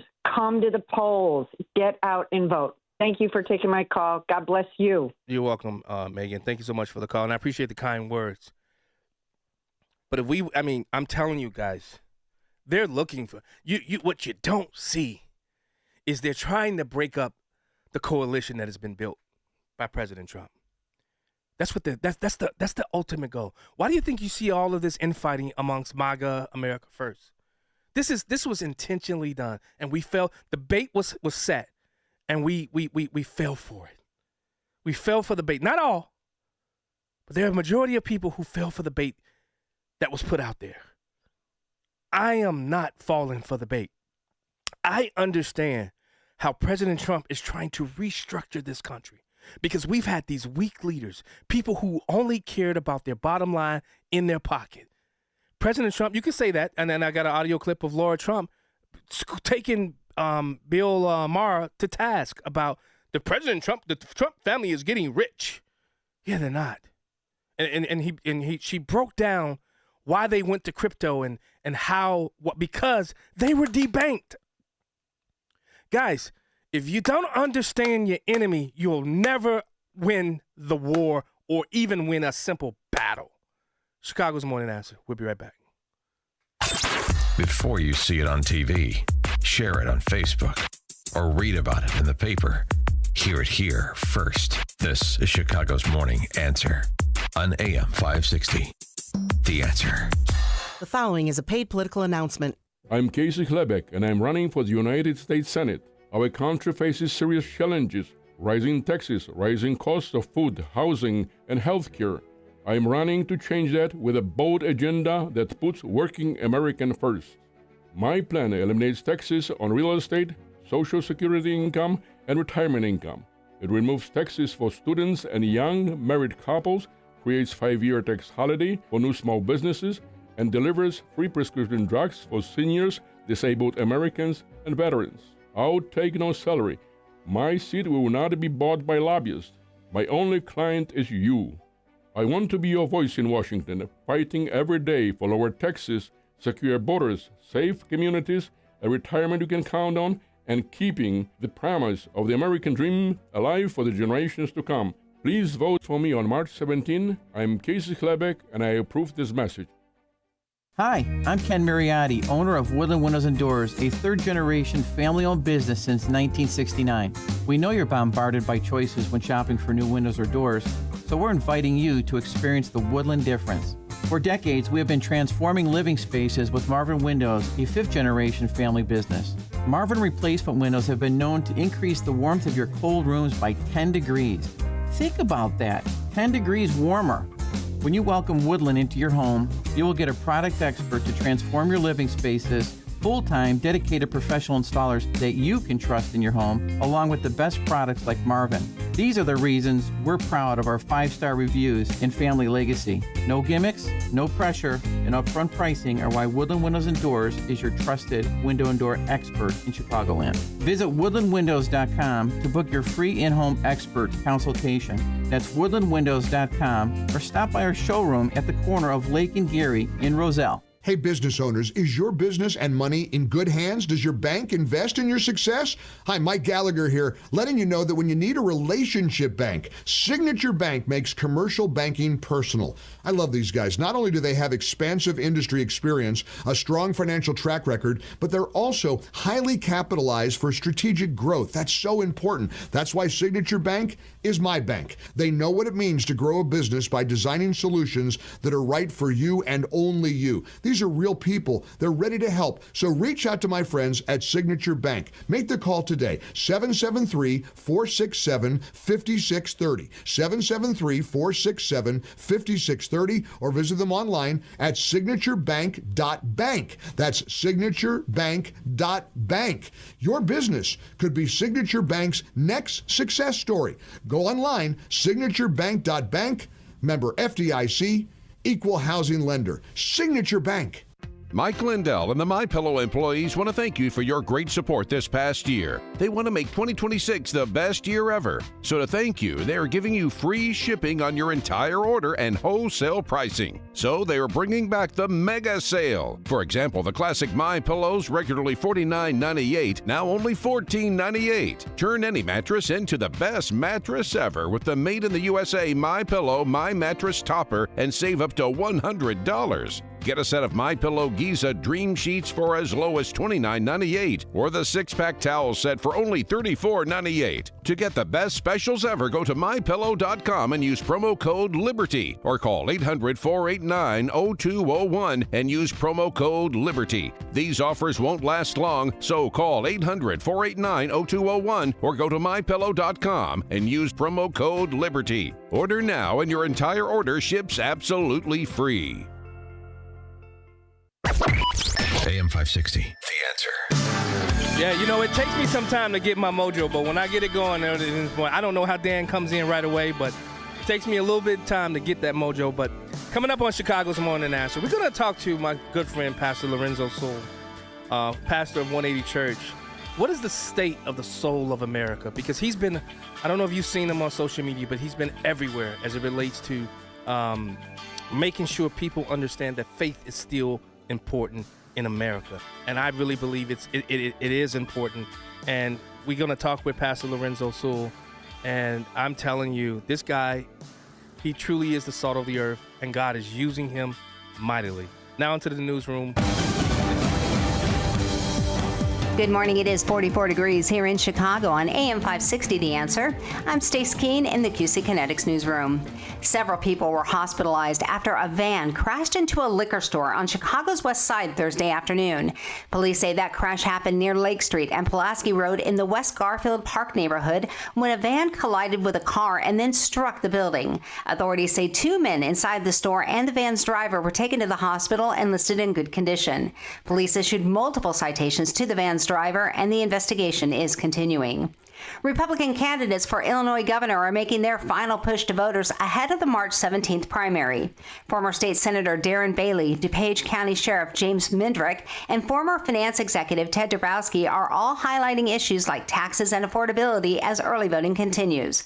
The candidates are trying to distinguish themselves as the race enters into its final stretch. Governor J.B. Pritzker is running unopposed for the Democratic nomination. News is a service of American Beam and Steel structural repair licensed contractors for your home and business. Search for American Beam and Steel online to schedule your consultation directly with the owner, Mark. American Beam and Steel. A check of the roads is coming up in 2 minutes on AM 560, The Answer. If you listen to the mainstream media and the Democrats, you'd think it was a sin to be black and conservative. Well, John Anthony blows up that perception every week on Black and Right. Join John tomorrow afternoon at 4 when he pushes back against the left and its progressive agenda that tries to dictate how people should think or feel about politics. Listen to Black and Right tomorrow afternoon at 4 right here on AM 560, The Answer. The following is a paid political announcement. I'm Casey Klebeck, and I'm running for the United States Senate. Our country faces serious challenges: rising taxes, rising costs of food, housing, and health care. I'm running to change that with a bold agenda that puts working American first. My plan eliminates taxes on real estate, Social Security income, and retirement income. It removes taxes for students and young married couples, creates 5-year tax holiday for new small businesses, and delivers free prescription drugs for seniors, disabled Americans, and veterans. I'll take no salary. My seat will not be bought by lobbyists. My only client is you. I want to be your voice in Washington, fighting every day for lower taxes, secure borders, safe communities, a retirement you can count on, and keeping the promise of the American dream alive for the generations to come. Please vote for me on March 17. I'm Casey Klebeck, and I approve this message. If you're an investor with money in a 401k or IRA, what's happening right now in Washington could affect you directly. The Supreme Court ruling impacting Trump-era tariffs has injected new uncertainty into global trade policy. And when policy risk rises, investors move to safety. Plus, escalating tensions involving Iran are adding stress to an already fragile global landscape. Trade tensions, global instability, currency pressure. We're seeing gold and silver prices move higher again, with capital flowing toward tangible safe haven assets like precious metals. Call Advantage Gold at 800-900-8000 to get your free gold investment kit. You'll also receive a free copy of Ken Rogoff's book, Our Dollar, Your Problem. Many Americans are rolling over a portion of their retirement savings into physical gold and silver, tax and penalty-free with Advantage Gold. Call 800-900-8000. Results vary. Consult your financial advisor before investing. Call 800-900-8000. That's 800-900-8000. What did it cost to put a Bible into your hands in English? Calvary Baptist Church Tinley Park presents a powerful look back at the valiant men who gave us the Holy Bible. Make plans now to view the Bible Collection, a showcase of antique Bibles and historic works tracing the journey from the original Greek text compiled by Erasmus, Stephanus, and Beza to the English translation work of William Tyndale, leading up to the King James Version, March 15th through the 18th, 6 p.m. to 9 p.m. For details, visit CalvaryBaptistTinley.com. Hey, it's Scott Jennings inviting you to join me on the unforgettable Gulf of America cruise happening this November 2026. Imagine it, turquoise waters, white sand beaches, incredible food, and insightful conversations about the future of our great country. Mike Gallagher and I will dive into the issues shaping America as we cruise through some of the most stunning destinations while honoring the 250th anniversary of our nation. Text cruise to 94878 or visit scottjenningsshow.com and click the cruise banner to sign up today. Hair Volume from New Nordic will make your hair look thick and healthy. Hair Volume is available online at Amazon and NewNordicUSA.com or in the hair care aisle at your local CVS. Taking a look at the roads from the Team Hochberg Traffic Center, I'm Sue Aller. A dense fog advisory is out there until 10 o'clock this morning, so your visibility may be cut down, so just be extra careful out there. We're okay on the Edens, 14 minutes both ways from Lake Cook to Montrose. The Kennedy inbound from O'Hare to the Burn interchange is 20 minutes. Outbound is 25. You've got 14 minutes both ways on the Ike from Wolf to the Old Post Office. 24 in, 22 out on the Stevenson from Veterans Memorial to Lakeshore. 14 minutes inbound on the Dan Ryan from 95th to the Burn interchange. Outbound is 11. A little bit slow in the express lanes inbound from 33rd Street to the Stevenson, and hitting the brakes on the Bishop Ford inbound between 103rd Street and the Dan Ryan. This report is sponsored by ExpressPros.com. Facing production, swings, or a tough skills gap? Workforce Solutions from Express Employment Professionals makes hiring easier. Find your local office and see how Express can help you hire smarter and faster for contract and full-time jobs. Visit ExpressPros.com. Chicago's Morning Answer continues next, but now the latest forecast from the Air Right Heating and Cooling Weather Center. Today will be cloudy with a few showers and a thunderstorm, becoming breezy in the afternoon. Thunderstorms may bring localized damaging wind gusts. The high will reach 71. Tonight, expect cloudy and breezy conditions with a few showers and a heavy thunderstorm late. Thunderstorms could bring localized damaging wind gusts, hail and flooding downpours. The low will be around 61. I'm meteorologist Jason Caterina on AM 560, The Answer.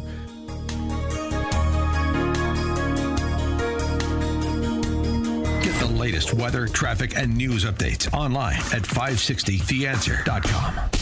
Now, from the Signature Bank Studios. If you're looking for the latest news, insight into what it means, and the sharpest opinion, there's only one station in Chicago where you can turn, and it's this one. We're AM 560, The Answer. How many know that it's not about a donkey, it's not about an elephant, it's about the Lamb of God that was slain, Jesus Christ, the King of Kings and the Lord of Lords. May we pray for our nation. Come on, will you lift your hands to the King of Kings and the Lord of Lords, and will you open up your mouth, and would you call on the name of Jesus? Come on, everybody, Jesus. Jesus. You are the only hope of this country, Jesus. Jesus, come on. You are Emmanuel. You are the King of glory. You are strong and mighty. You are mighty in battle. We call on the only name whereby we must be saved. Jesus. Jesus.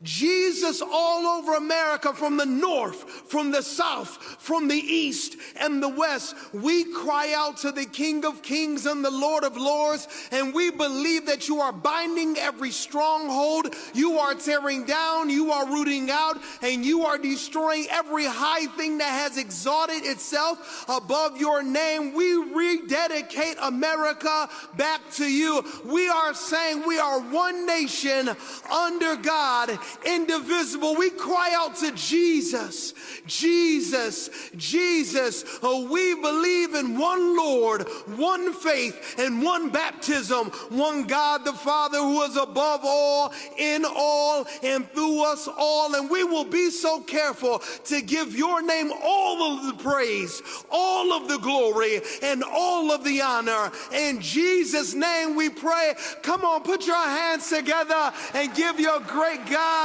great glory. God bless you. Have a great night. God bless you. That voice is the voice of my good friend, Pastor Lorenzo Zoll. So I'm telling you, he's become one of the most outspoken voices at this so-called intersection of faith, culture, and politics in America. Pastor Lorenzo Zoll leads 180 Church in Detroit. It's a ministry built around the belief that life can completely turn around when the gospel is taken seriously. Yes, I am not afraid to proclaim Jesus as my Lord either. His own story reflects that transformation. Raised in Detroit and once involved in gang life and drugs, his conversion changed the trajectory of his life and led him into ministry. Today, he pastors in the heart of Detroit and has emerged as a national voice speaking on faith, leadership, and the moral direction of the country. Pastor Zoll has spoken openly about the church's responsibility to confront cultural issues, arguing that the gospel cannot be separated from public life. He gained national attention not only when he delivered the prayer of the benediction during President Trump's second inauguration, but he gained notoriety when President Trump, of all the churches in Michigan, he chose 180 Church. At the same time, Pastor Zoll has also stepped into another arena that many pastors avoid. He has been involved in advocacy around election integrity and has been connected to legal challenges and organizing efforts aimed at restoring trust in the election process. At a moment when many Americans are questioning not only politics, but the moral and spiritual direction of the country, Pastor Sewell is one of the voices calling for both spiritual renewal and civic responsibility. Pastor Lorenzo Sewell, thanks for joining us on Chicago's Morning Answer. My brother. I'm Holy Ghost happy and humbled to be with you and your listeners this morning. Well, you know I love you, my brother. But Pastor Sewell, when you step back and you look at the cultural and political climate in America right now, how would you describe the spiritual condition of these United States of America? The United States of America is a reflection of the soul of the church.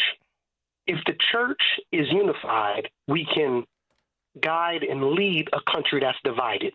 But a divided church can never lead a divided nation. A unified church can unify the nation. For the Bible says, how good and how pleasant is it for my brethren to dwell together in unity. And it's up to the church for us to lay down our competition. It's up to the church, the preachers, the priests, the prophets. It's up to the spiritual leaders that lead churches to look at each other and say we need each other. Because Dr. King said it best in his interview in 1963. He said the 11 o'clock hour is the most divided hour in America, and that still stands true today. Wow. You know, you've argued, I've seen you personally argue this. I remember being in Israel with the group of pastors that we went to.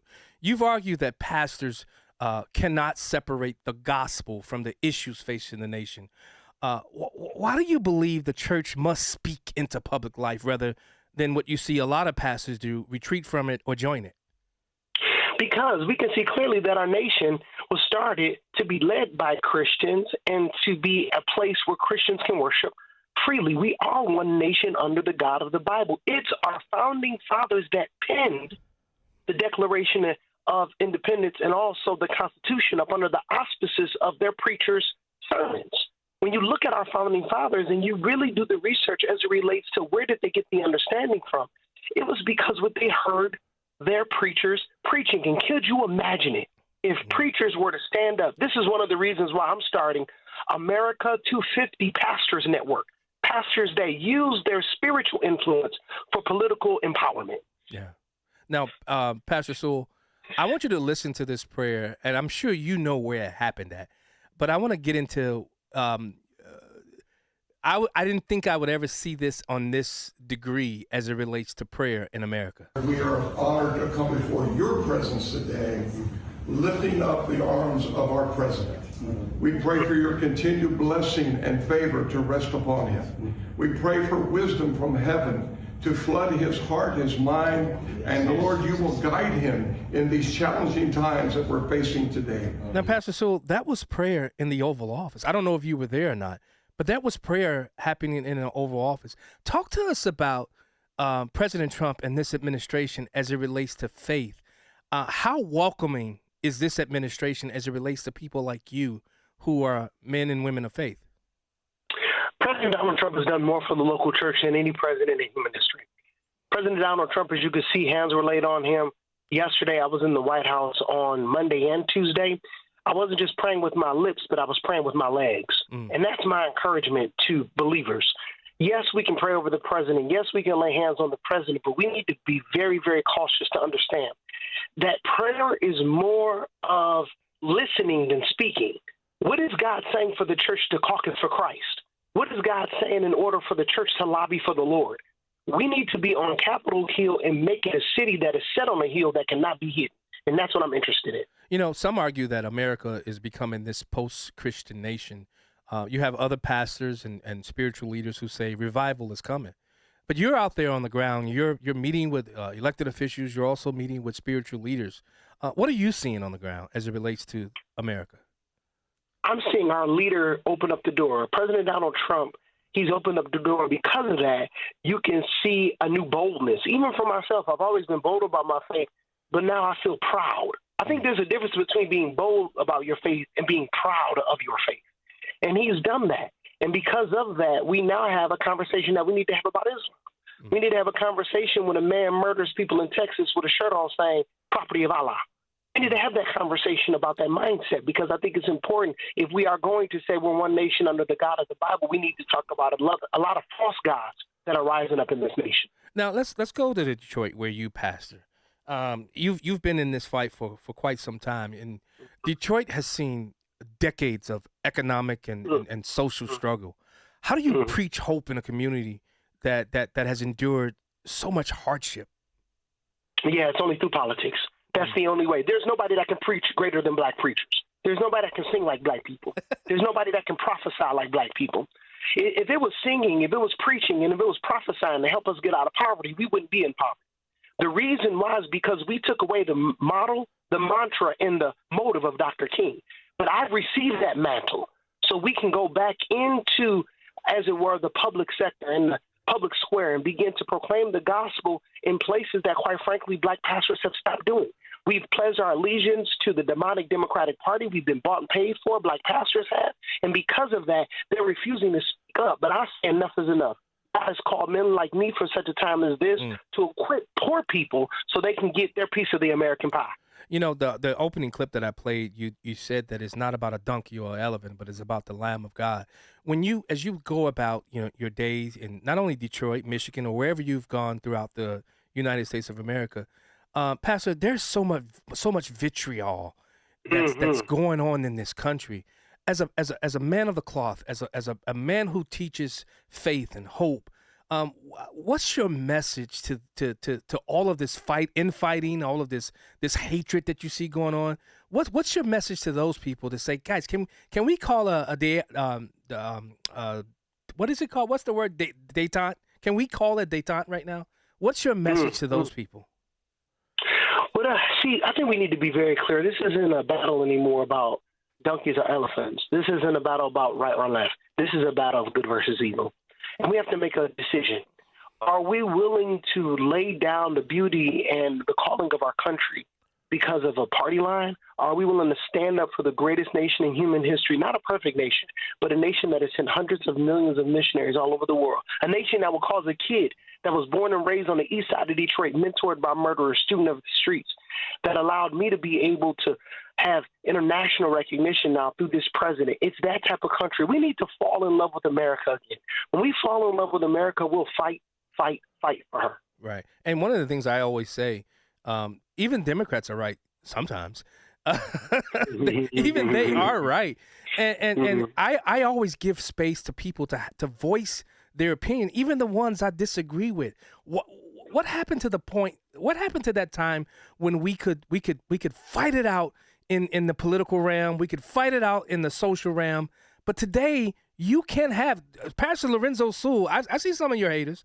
Pastor Lorenzo Sewell cannot have his opinion about issues without being called, Uncle Tom, or you bucking and stepping, or whatever, the fetching stepping.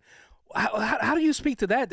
Because I'm sure there's a specific. I'm speaking specifically to the black and brown community, because we're the ones that get ostracized the most when we go against the current tides of thought. So what would you say to that person right now who's afraid to speak out because they're afraid either their businesses, they're afraid of getting doxxed, they're afraid?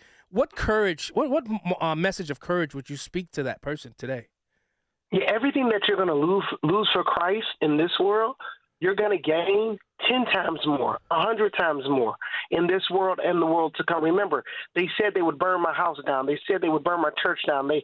They would follow my children home from school. They said they would kill my wife. All my givers left. But everything I lost in this world, I have received literally 100-fold. Think about our relationship, my brother. Yeah. I would have never known you unless President Trump come to my church. Think about all that we've gained, although it looks like the world will say, don't be intimidated. Whoever's listening right now, don't be intimidated. There's somebody that needs you to speak up. There's a generation that needs you to be as bold as a lion.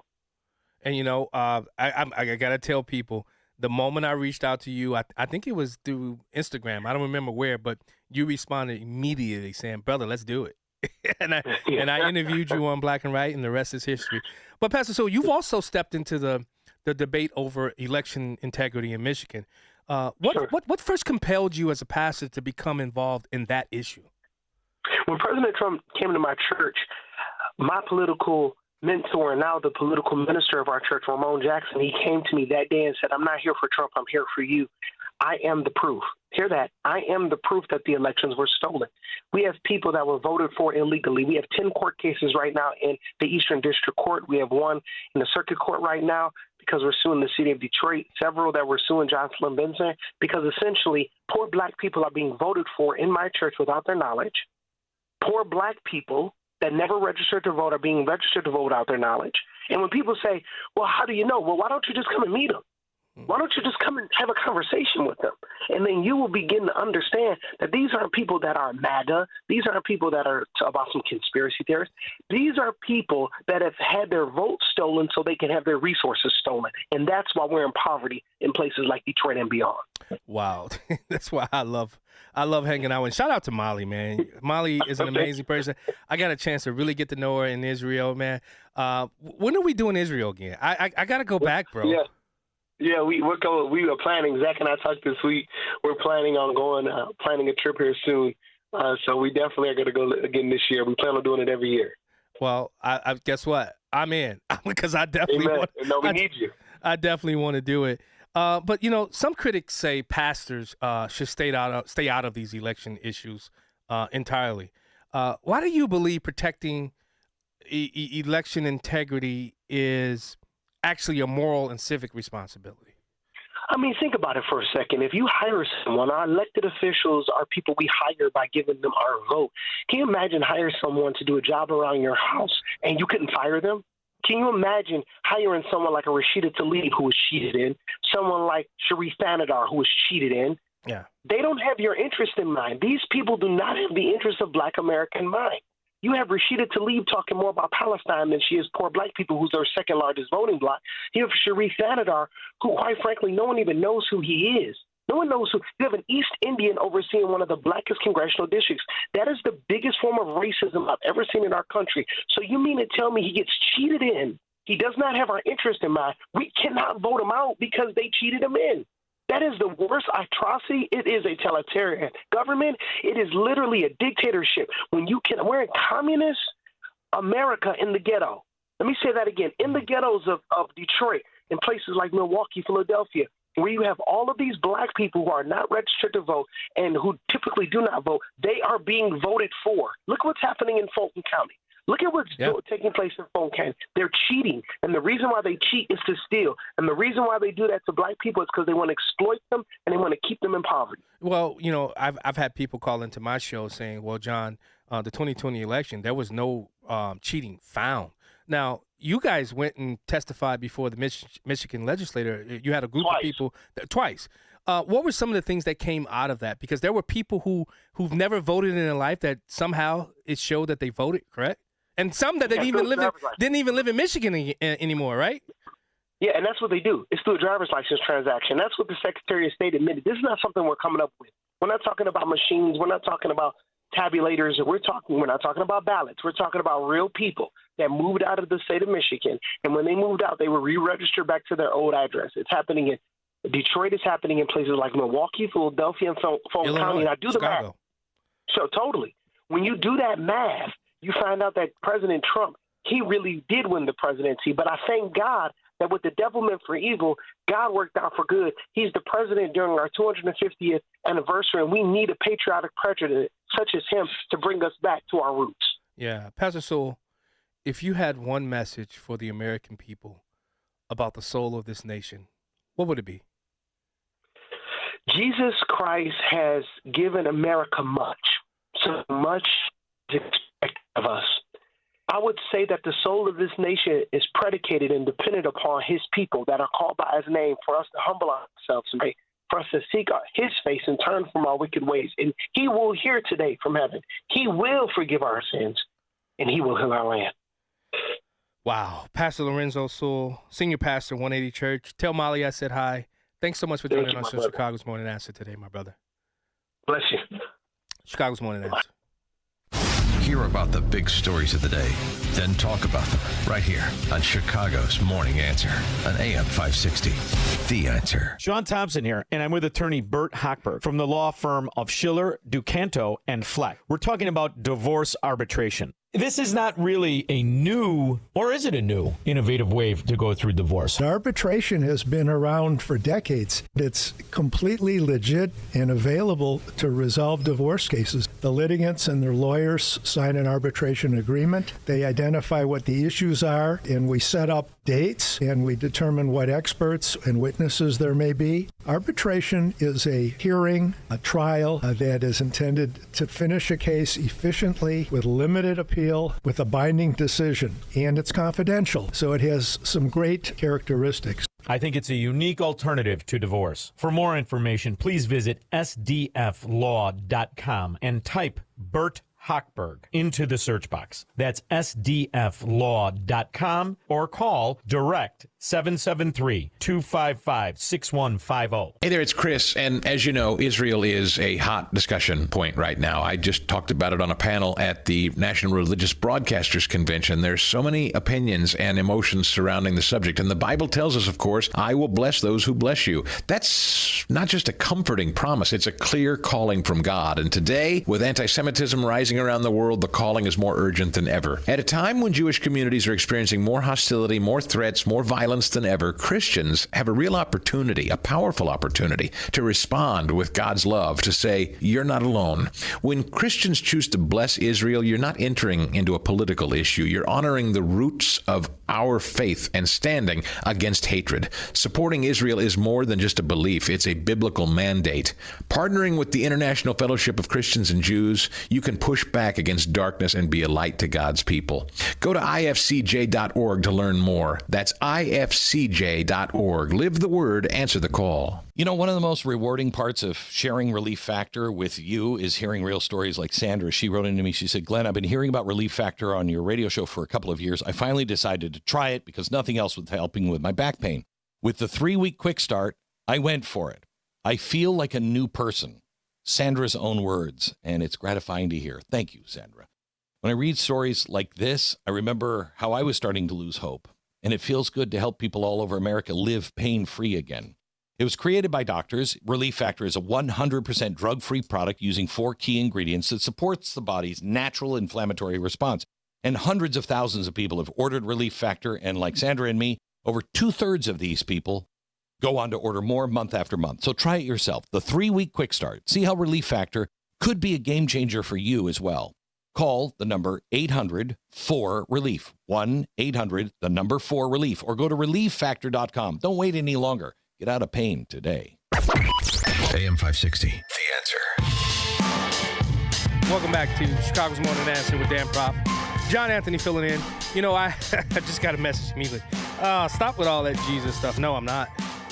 Because if it wasn't for him, trust me, I would not be here today. So no, I will not. I don't care if it is on Chicago's Morning Answer. I'm not afraid or ashamed of the gospel of Jesus Christ. I'm not afraid to tell people what saved me. I was a wretch undone, and I'm not afraid to tell people the importance of my faith. I don't thrust my faith on people as it relates to telling them that they're wrong for whatever belief I'm just telling you who was right for me, Jesus. That's it. I've studied every single religion, Judaism, Buddhism, Islam. I studied the Quran. I've studied the writings of the Hadith. And I personally saw, that's one of the reasons why I wanted Pastor Lorenzo Sewell to come on the show to talk about, guys, there's some great things happening in this country. And for the most part, we miss it because we're all fighting. There's so much fighting going on. And we miss the good that's happening in the country.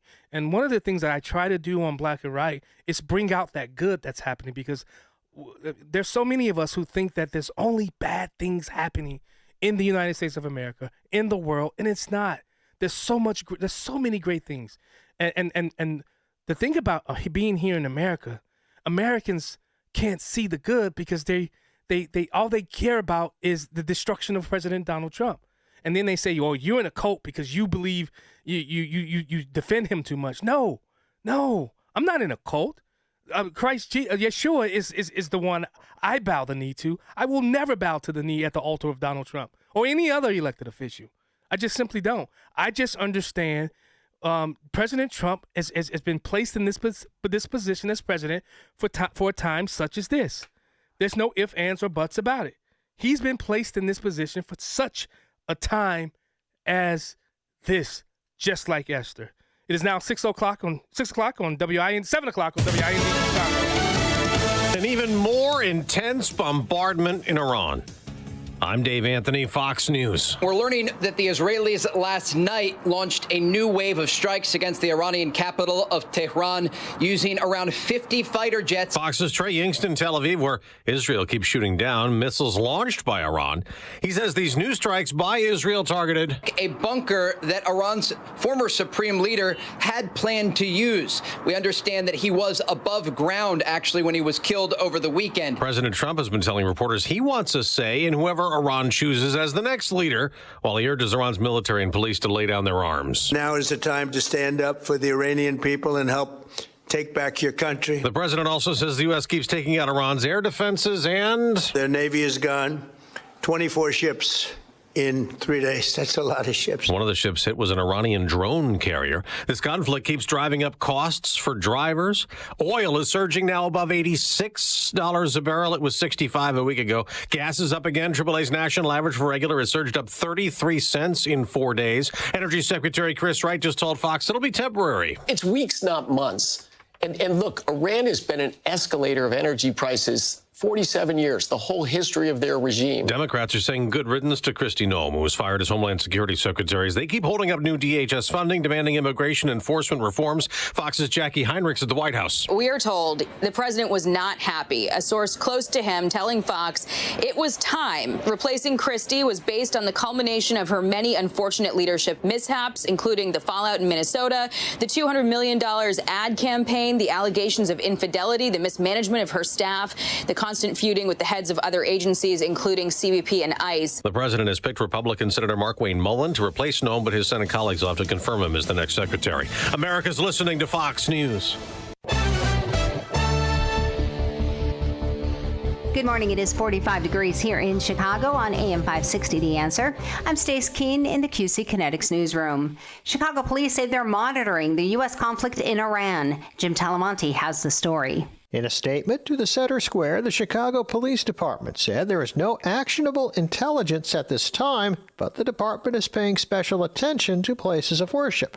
Chris Talgo, editorial director at the Heartland Institute, said it is important for state and local governments to work with the Department of Homeland Security. These leaders should be completely coordinating with DHS to make sure that there is, that the odds of a terrorist strike here in the United States, in Chicago or in Illinois, are reduced to the full extent possible. I'm Jim Talamonte. The largest data center in the state could be coming to Joliet after the Plan Commission approved the measure.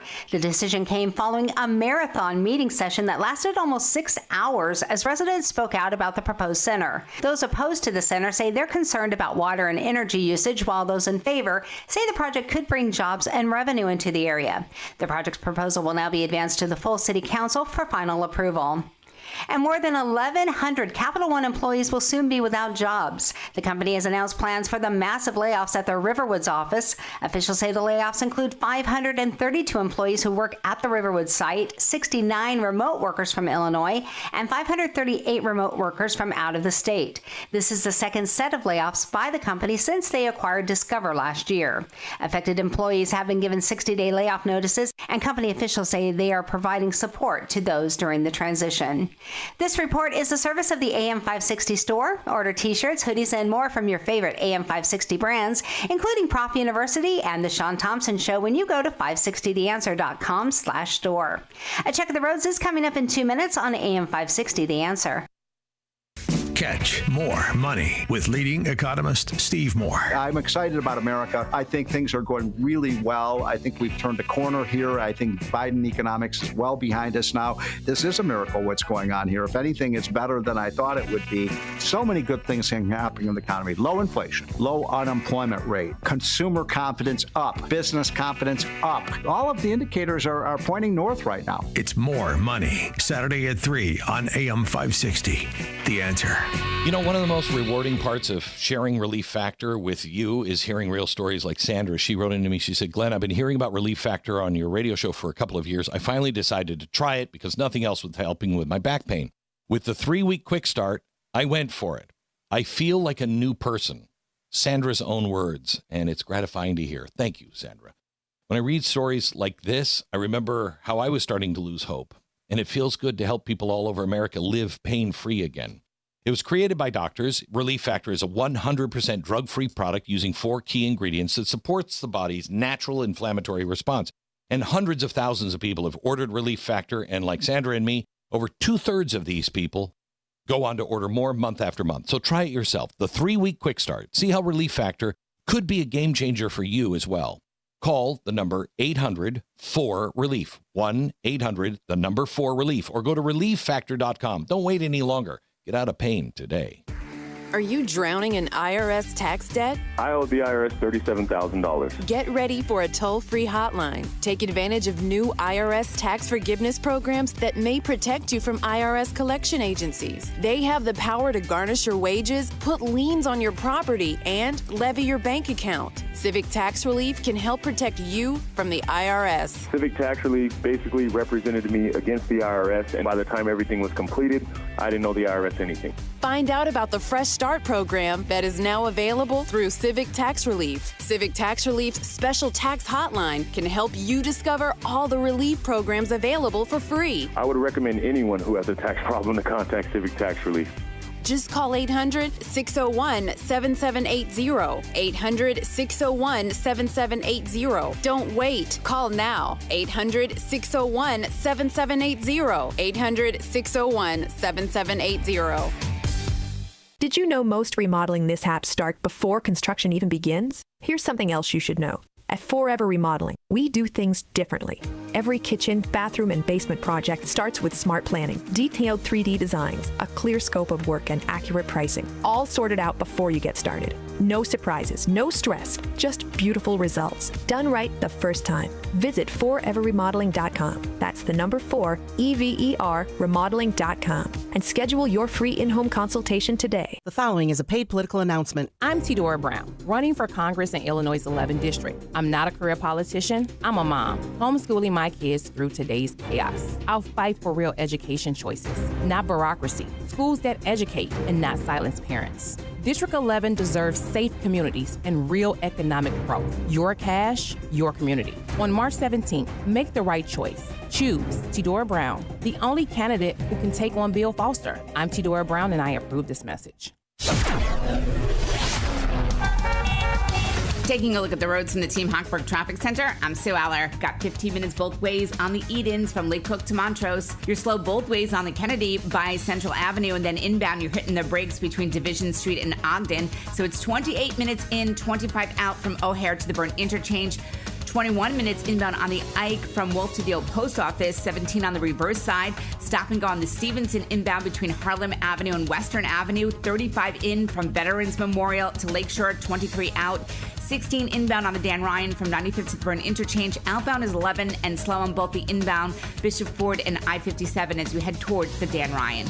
News and Traffic is a service of American Beam and Steel Structural Repair. Licensed contractors for your home and business. Search for American Beam and Steel online to schedule your consultation directly with the owner, Mark. American Beam and Steel. Chicago's Morning Answer continues next, but now the latest forecast from the Air Right Heating and Cooling Weather Center. Today will be cloudy with a few showers and a thunderstorm, becoming breezy in the afternoon.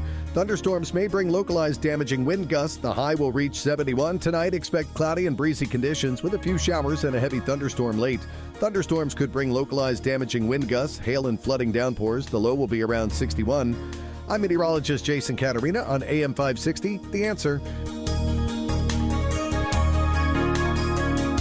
Get the latest weather, traffic, and news updates online at 560theanswer.com. This hourly segment is brought to you by Wealth Health Radio with Joe Murphy, Sundays, noon to 1. Learn more online at mwmfinancial.tax. Now, from the Signature Bank Studios. This is Chicago's Morning Answer with Dan Proft on AM 560. The Answer.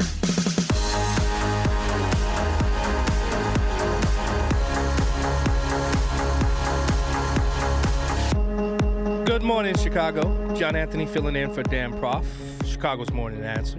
I'm the host of Black and White Radio, heard every Saturday right here on these airways, AM 560 from 4 to 7 p.m. Also on 92.7 FM and AM 1400, The Answer in Detroit, Michigan. You know, this next interview is going to be a very touchy subject, and I know it's going to be touchy because we're going to delve into some. I don't think we're having this conversation enough because across America, I think we are witnessing one of the most complicated cultural and medical debates of our time unfold in real time. Questions about gender identity, youth mental health, and parental authority that once existed quietly inside therapy offices are now shaping school policy, state legislation, and even Supreme Court rulings. The legal landscape has shifted dramatically in the past year. In the United States versus Scametti, the Supreme Court ruled 6-3 that Tennessee's law restricting puberty blockers and cross-sex hormones for minors could stand. The court rejected the claim that such restrictions automatically discriminate based on sex and signaled that states may regulate these treatments for children. Another major legal dispute involved parental rights and whether schools can conceal a child's gender transition from parents. The court sided with parents, as they should have, who argued that schools should not be making those kinds of life-altering decisions without family involvement. Meanwhile, another case moved to the courts could determine whether states can restrict transgender participation in school sports. What does the research say? Research suggests roughly 1.8% of American adolescents identify as transgender. That's representing more than 700,000 young people between the ages of 13 and 17.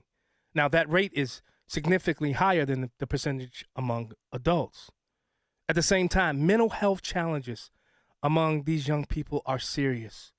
Studies consistently show elevated levels of depression, anxiety, and suicidal ideation among gender-distressed youth.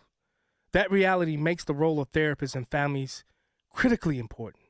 Parents across the country are asking difficult questions. When a child expresses confusion about gender identity, what should responsible therapy actually look like? Well, they banned conversion therapy here in the state of Illinois. Should treatment focus on affirmation or exploration?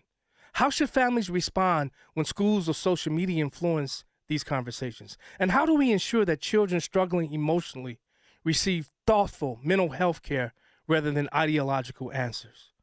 One voice has stepped directly into this national conversation is Pamela Garfield Yeager. She's a California licensed social worker with decades of experience working with children and families navigating mental health challenges.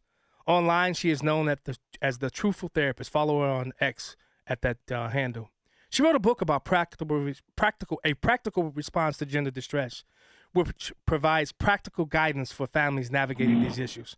She's also released a children's book titled Froggy Girl, which she describes as a response to the growing number of gender-themed books aimed at young children. Pamela, welcome to Chicago's Morning Answer. Hi there. Thank you for having me. You know, I had some... Can I correct one thing? Yeah. Because I changed my Twitter handle because some people were making fun of it because it kind of said Truth the Rapist.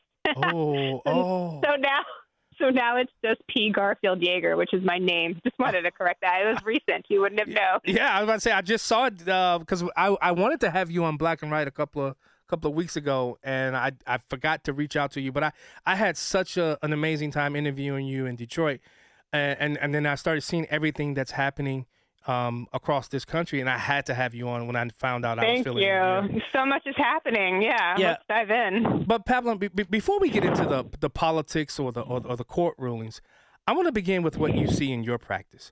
When a young person comes into therapy expressing, and I love that you've called it gender distress, not gender dysphoria. But what are the emotional or psychological struggles you most commonly see beneath the surface? Yeah, so what gender distress or gender dysphoria, whatever word you want to use, it's really just a symptom of some other issue. So there are a wide variety of issues that it could be. But some of the themes are that usually it's a child with some kind of autistic spectrum traits. Yeah. So they get roped in because they don't feel comfortable in their bodies. They don't fit in with their peers. And they're told if they become trans that they have this whole new community, and it also answers the questions to all of the reasons why they feel like misfits. So that's one really big population. Another big population are people with some kind of trauma, especially sexual trauma, because they don't feel comfortable in their sexuality. They don't want to face, dating and things like that. So becoming trans is a good way to avoid those feelings and avoid the fear of growing up and the fear of becoming, a grown man or grown woman. And then a lot of my cases become more about just family issues, like family conflicts, family poor communication, divorce situations, things like that. So we're talking about issues that are longstanding or things that people have dealt with in the past, but now it's being covered up by this trans issue. When many parents, they hear that phrase, gender affirming care, it sounds positive, but they may not understand what responsible therapy actually involves. In those early stages, when a young person begins questioning their identity, who they are, what should a careful and ethical therapeutic process look like? Yeah, so first of all, that term gender affirming care is a euphemism. It's almost Orwellian because there's no care about telling someone that they're not who they are, to tell them to live a lie, and then to lead them into getting harmful hormones and painful surgery. So there's nothing care about that. But what would a therapist do? Generally, the way we used to work in our profession, and unfortunately that's changed, is we do an assessment. We never take things for face value. In fact, therapists used to do that to a fault. They used to analyze everything, right? We used to be made fun of for that. And now what they're doing when gender comes in the room is they don't look at any other underlying issues. They don't look at any of the dynamics. They don't look at any of the things I just explained to you earlier. They just go straight to the gender identity. It's like this weird blinders go on when gender goes in the room, and because they're trained to do that. Yeah. The data suggests that this issue is particularly concentrated among young people. I mean, as you heard, I said there are more than 700,000 American teenagers who now identify, and I'm sure that number has grown since then. What do you think explains this generational shift? Do you believe social media and these online communities are shaping how teenagers interpret feelings about identity? Oh, yes, for sure. And they're marketed too. This is intentional. So it's coming from social media. That's one of the biggest places. It's really coming from all angles. They're being indoctrinated in schools, in almost every public school, even in red areas. They're learning this gender identity. They're being forced to use pronouns. They're being praised. They're watching their peers getting praised for having a trans identity. So there's influences everywhere. And then, of course, there's all the social capital that's happening. Plus, children are being put on medications. They're being told the social emotional learning aspect of it, where they're told to avoid their feelings. Well, being trans is a great way to avoid growing up and avoid your feelings, because you're told you get this quick fix if you're trans. And do you think that's one of the reasons you see this real push across the country to ban conversion therapy? Because all they want is their side as it relates to indoctrinating these young, impressionable minds. Because they told us, I don't know, I just remember when I was in the General Assembly of Illinois, and they were telling me that the frontal lobes of an individual doesn't fully develop until I think it's 24 or 26.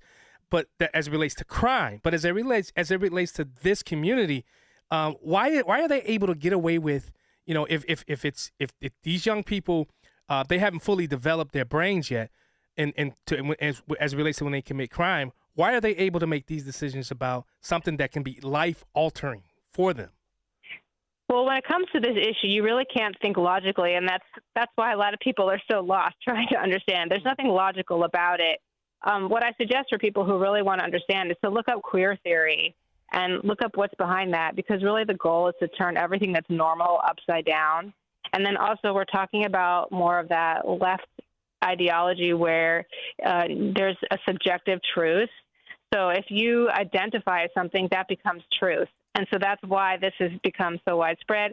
And we have activists that have taken over all of our institutions and all of our leadership roles to be able to push this in. Because there are plenty of people that have pushed back over the years, including actual trans people who have pushed back. Yeah. And they've been ousted. They've been canceled. And so now we have all the WPATH, which is the World Professional Association of Professional Health, the World Professional Association of Transgender Health. They have, what they've done is they've infiltrated all the institutions, the Endocrine Society, the AAP, the psychological societies, and then they say all the experts agree, because they have taken all over these institutions, and people believe experts, and then they're intimidated and they don't speak up, and they also see the examples as they're made of their colleagues. Now, how important was that Supreme Court decision in the United States? I think it's versus Garmetti. How important of a decision was that as it relates, and what has been the pushback from the transgender community? Oh my gosh, that was so important. I was literally cheering. I was so happy. Yeah. The decision itself was very important because there are, I don't know how many bans, 27 bans across the country, different states have put these bans forward to stop the puberty blockers, which are very harmful, but people are lied to and believe it's reversible, and stop hormones, and stop the medicalization of youth who, like you just said, don't have the wherewithal to be able to make these kinds of decisions. And so this case they had in Tennessee, they sued the state because of this one case. They thought they could win by claiming that it was discrimination. Yeah. Well, the funny thing was the lawyer, Chase Strangio, who's a woman, who looks very much like a woman, but tries to pretend she's a man. She could not argue that it was, transgender was a fixed identity, because of course we know there is something called gender fluid. So she lost the case.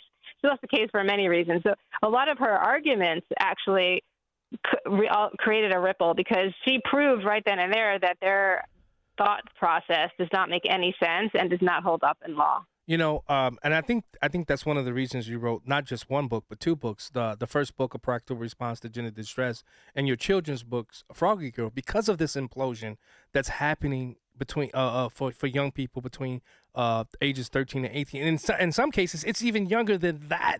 That's what blows my mind. Talk to us about what made you write these books. And if there's a parent out there, because I know it's a touchy subject. I know friends who have transgendered children, and whenever I'm around them, I try my best to love on them, but also speak the truth.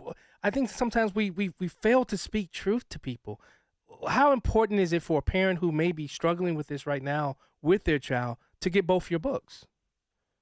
Yeah, so I wrote this book because there are very few like it out there. In fact, there's none like it out there. Because, like I said, all the institutions are captured, and the people who agree with me are scared to do so. They've lost their livelihoods. I actually have a unique situation where I have this disability, so I could no longer work a full-time job. So I had less to lose. I felt called to this. So, and I have all this experience, as you said earlier. Yeah. And I wanted parents to know that, believe that there's something wrong, to have somewhere to understand what's really going on, because everything around them, every doctor, every nurse, every teacher that they encounter says that they're transphobic and that they're a bigot and that they need to affirm their child or their child will kill themselves. And they're scared. These parents are scared. They don't know what to do. They don't know where to turn. They know something's wrong, but it's very, very confusing to navigate this landscape. So my book very clearly spells out all of these lies, exactly why they're lies. I show the studies that are cited by the other side that are all wrong, that have been debunked, but they cite them anyway. And I also give a lot of very practical, that's what it's in the title, practical things to do, things to say, ways to fight back against pronouns and why pronouns are harmful, questions to ask your child, to empower parents, because I really want parents to know that they can do it, that they can handle it, because oftentimes when they're in that circumstance, when their child is identifying as trans, there usually is something wrong with, something struggling in the family. Yeah. This doesn't happen to families who are completely strong. This doesn't happen to the star athlete. This doesn't happen to the families that aren't dealing with a divorce or some kind of difficulty. So they usually need support. So my book is there to give that to them. And at the end, it has a whole list of resources too. So there are other organizations that are fighting this. So they don't get a lot of attention because, of course, the mainstream media won't cover it. All of these institutions say that they're transphobic, and all you get are the main things, and they keep telling you to affirm. Yeah. So that's why I wrote that book. And then Froggy Girl. Oh, sorry. Go ahead. Yeah. So I wrote Froggy Girl because I wrote that first book. I I was all excited, new author. I was tracking it on Amazon, and I was watching it sit next to all these really disgusting, horrible adolescent children's books, that tell children that they're trapped in the wrong body, has very awful sexual content in it. It just disgusted me to see. It was weird to watch my book next to these other really icky books. So that inspired me to write this children's book called Froggy Girl, which it doesn't mention trans, it doesn't mention anything about gender. It's for little kids, and it's just about self-acceptance. It's about a little girl who wishes she was a frog and then learns that she can't be a frog because she's a little girl. So it tackles the agenda without actually specifically saying it. I also want to, because I said on my Black and White radio show a couple of Saturdays ago, I don't think we're talking enough about what's happening in the transgender community as it relates to a lot of these mass shootings. I think about some of the medications that these individuals who are going through this ordeal have to take. Is there any correlation or is there any ties with some of the medications they're taking? And could that be leading to a lot of these mass shootings from the transgender community? Because I think the last 8 or 9, maybe even more, have come from this community. How do we address that? Yes. Well, I don't believe there are any good enough studies to really prove it, but we know that hormones impact our psychological state. Yeah. Everybody's heard of roid rage, and we know estrogen creates lots of anxiety and depression and emotional instability. So we just know that. So, and we're taking already very unstable people. These shooters are people who are extremely disturbed. So we're taking a fire and we're pouring gasoline on top of it. And so I think that's why we're seeing more of that. Also, they are living this lie, and they are told that they're under some kind of genocide. They're told that everyone hates them if they're looked at the wrong way.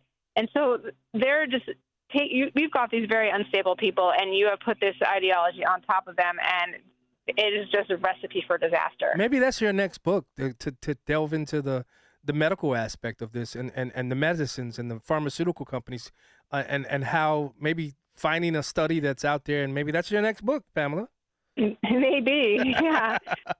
Well, there's so much to it. Yeah, there's so much to it. Now, where can people find your book? So Froggy Girl has its own website, which is FroggyGirlBook.com. It's also on Amazon, on all of the major online book platforms. A Practical Response to Gender Distress is on Amazon, so you can find it there. So you can just Google it. I have a website, thetruthfultherapist.org, and there's a link to each on my website. She's Pamela Garfield Yeager, and your Twitter handle is now what now? I'm sorry. Yeah, it's okay. It's my name, P. Garfield Yeager, and Yeager spelled with a J. So, all right. She's a California licensed social worker known as the Truthful Therapist. You still go by that title. Yes, I am the Truthful Therapist. Author of A Practical Response to Gender Distress, Tips and Tools for Family, and the children's book, Froggy Girl. Go out and get it on her Froggy Girl website and wherever books are sold. Pamela Garfield Yeager, thanks so much for joining me on Chicago's Morning Answer. Thank you. You're the best. Chicago's Morning Answer. It's news, opinion, insight.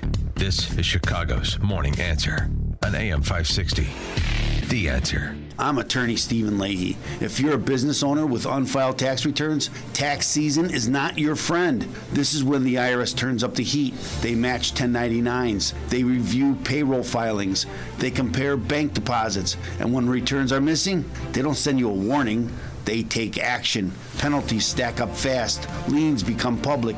Bank levies can drain your account. I see it every year.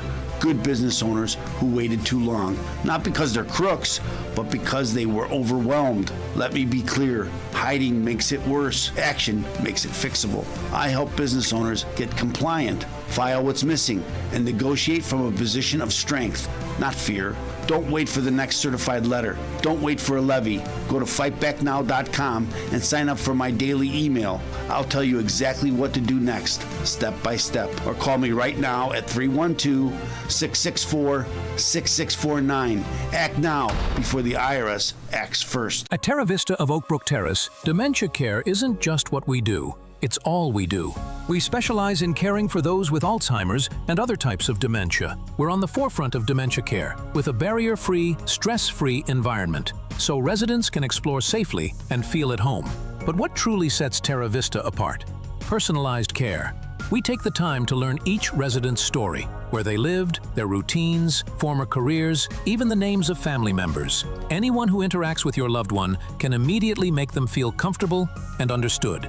We meet our residents right where they are. Residents stay strong and engaged with multi-sensory activities, music, art, horticulture, our beautiful 18,000 square foot outdoor space, and even a personal trainer. At Terra Vista, residents aren't defined by their dementia. We honor the whole person. Speak to an advisor or schedule a tour today at terravista.org. Again, that's terravista.org, and tell them AM 560 sent you. The following is a paid political announcement. I'm Casey Klebeck, and I'm running for the United States Senate. Our country faces serious challenges: rising taxes, rising costs of food, housing, and health care. I'm running to change that with a bold agenda that puts working American first. My plan eliminates taxes on real estate, Social Security income, and retirement income. It removes taxes for students and young married couples, creates 5-year tax holiday for new small businesses, and delivers free prescription drugs for seniors, disabled Americans, and veterans. I'll take no salary. My seat will not be bought by lobbyists. My only client is you. I want to be your voice in Washington, fighting every day for lower taxes, secure borders, safe communities, a retirement you can count on, and keeping the promise of the American dream alive for the generations to come. Please vote for me on March 17. I'm Casey Klebeck, and I approve this message. It's news, opinion, and insight at the speed of your life. Streaming at 560theanswer.com on the AM 560 mobile app, or tell your smart speaker to play The Answer Chicago. Good morning. It is 45 degrees here in Chicago on AM 560 The Answer. I'm Stace Keene in the QC Kinetics newsroom. A memorial service for the late Reverend Jesse Jackson will be held today here in Chicago. Former Presidents Barack Obama, Bill Clinton, and Joe Biden are all expected to attend the Celebration of Life ceremony at the House of Hope Arena. A private homegoing service will conclude the memorials tomorrow. Corruption and chaos. Those are the words Illinois Governor J.B. Pritzker used to describe Homeland Security Secretary Kristi Noem's legacy. The governor posted a video on social media yesterday after President Donald Trump reassigned Noem, naming her the special envoy for the Shield of the Americas, a title that is expected to be explained tomorrow. Pritzker advised the former secretary not to let the door hit her on the way out. Chicago Mayor Brandon Johnson added his take, saying Noem weaponized fear to undermine trust between communities and local law enforcement. News is a service of Steiner Homes. Building homes is more than a business, it's a calling. Family owned and dedicated to building custom homes with care, integrity, and craftsmanship that you can trust. Visit SteinerHomesLTD.com. That's SteinerHomesLTD.com. Northwest Indiana's leading home builder. Steiner Homes. Love where you live. A check of the roads is coming up in 2 minutes on AM 560 The Answer. Your home is a valuable asset, and you want to take care of your home. From roofs, siding, windows, and doors to furnaces, flooring, landscaping, and much more. Listen to your go-to for all things home. It's Home Answers Radio every Sunday morning at 9. Sponsored in part by JeffBuysYourHouse.com and by Center Guard Plumbing. Get answers from industry experts so you can make informed decisions about your home improvement. Right here on AM 560, The Answer.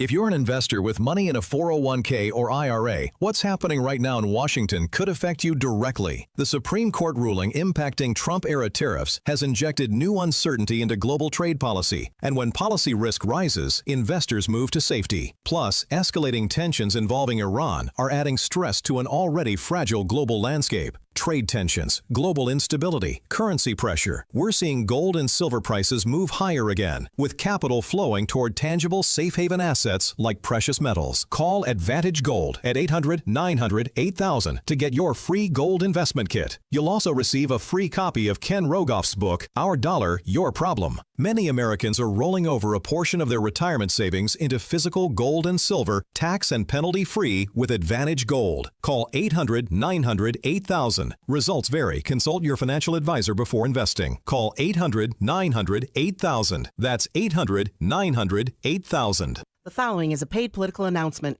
Law enforcement is a sickness that has not led to safe communities. Opponents of this law are preying upon fear of change to lie and fearmonger. JB and BJ are the liars and the fearmongers. They are the sickness that is killing Illinois and Illinoisans. They give sanctuary to foreign predators and sanction to domestic repeat offenders while vilifying the police. A Cook County study found 74% of criminal defendants failed to show up to court after being released under Pritzker's Safety Act. Listen to this suburban police chief. I don't call it the Safety Act. I call it the Unsafety Act because that's what it is. There's no. I'm still waiting for somebody to explain to me where does safety come in. Who are we keeping safe here when you call it the Safety Act? Not you. I will repeal Pritzker's purge law and end JB and BJ's killing spree before it hits you. I'm Ted Dabrowski, your conservative candidate for governor, and I'm asking for your vote in the Republican primary on March 17th. Paid for by Ted for Illinois. Hair Volume from New Nordic will make your hair look thick and healthy. Hair Volume is available online at Amazon and NewNordicUSA.com or in the hair care aisle at your local CVS. Taking a look at the roads from the Team Hochberg Traffic Center, I'm Sue Aller. There is a dense fog advisory in effect until 10 a.m. You're in great shape on the Eden. 16 minutes both ways from Lake Cook to Montrose. The Kennedy inbound from O'Hare to the Burnt Interchange, 26 minutes in, 25 out. The express lane starting to slow down inbound between North Avenue and Ohio Street. The Eisenhower is 26 in, 17 on the reverse side from Wolf to the old post office. 35 in, 24 out on the Stevenson from Veterans Memorial to Lakeshore. 19 minutes inbound on the Dan Ryan from 95th to the Burnt Interchange. Outbound is 11. The Bishop Ford and I-57 slow down as you head towards the Dan Ryan, and stop and go northbound Lakeshore Drive from Bryn Mawr Avenue to Hollywood Avenue. This report is sponsored by Chicago ENT. Don't wait. Chicago ENT offers same and next day appointments at 6 locations across the city. Sleep apnea, snoring, sinus issues, allergies, hearing loss, they've got you covered. Book now at chicagoent.com. That's chicagoent.com. Chicago's Morning Answer continues next, but now the latest forecast from the Air Right Heating and Cooling Weather Center. Today will be cloudy with a few showers and a thunderstorm becoming breezy in the afternoon. Thunderstorms may bring localized damaging wind gusts. The high will reach 71. Tonight will remain cloudy and breezy with a few showers and a heavy thunderstorm expected late. Thunderstorms could bring localized damaging wind gusts, hail, and flooding downpours. The low will be around 61. I'm meteorologist Jason Caterina on AM 560, The Answer. Get the latest weather, traffic, and news updates online at 560theanswer.com. This hourly segment is brought to you by The Real Story with Jeannie Ives and Amy Jacobson. Heard weekday mornings at 11 on AM 560. The Answer. Now, from the Signature Bank Studios. Only the biggest stories, only the biggest guests, and only the biggest opinions. This is AM 560. The Answer.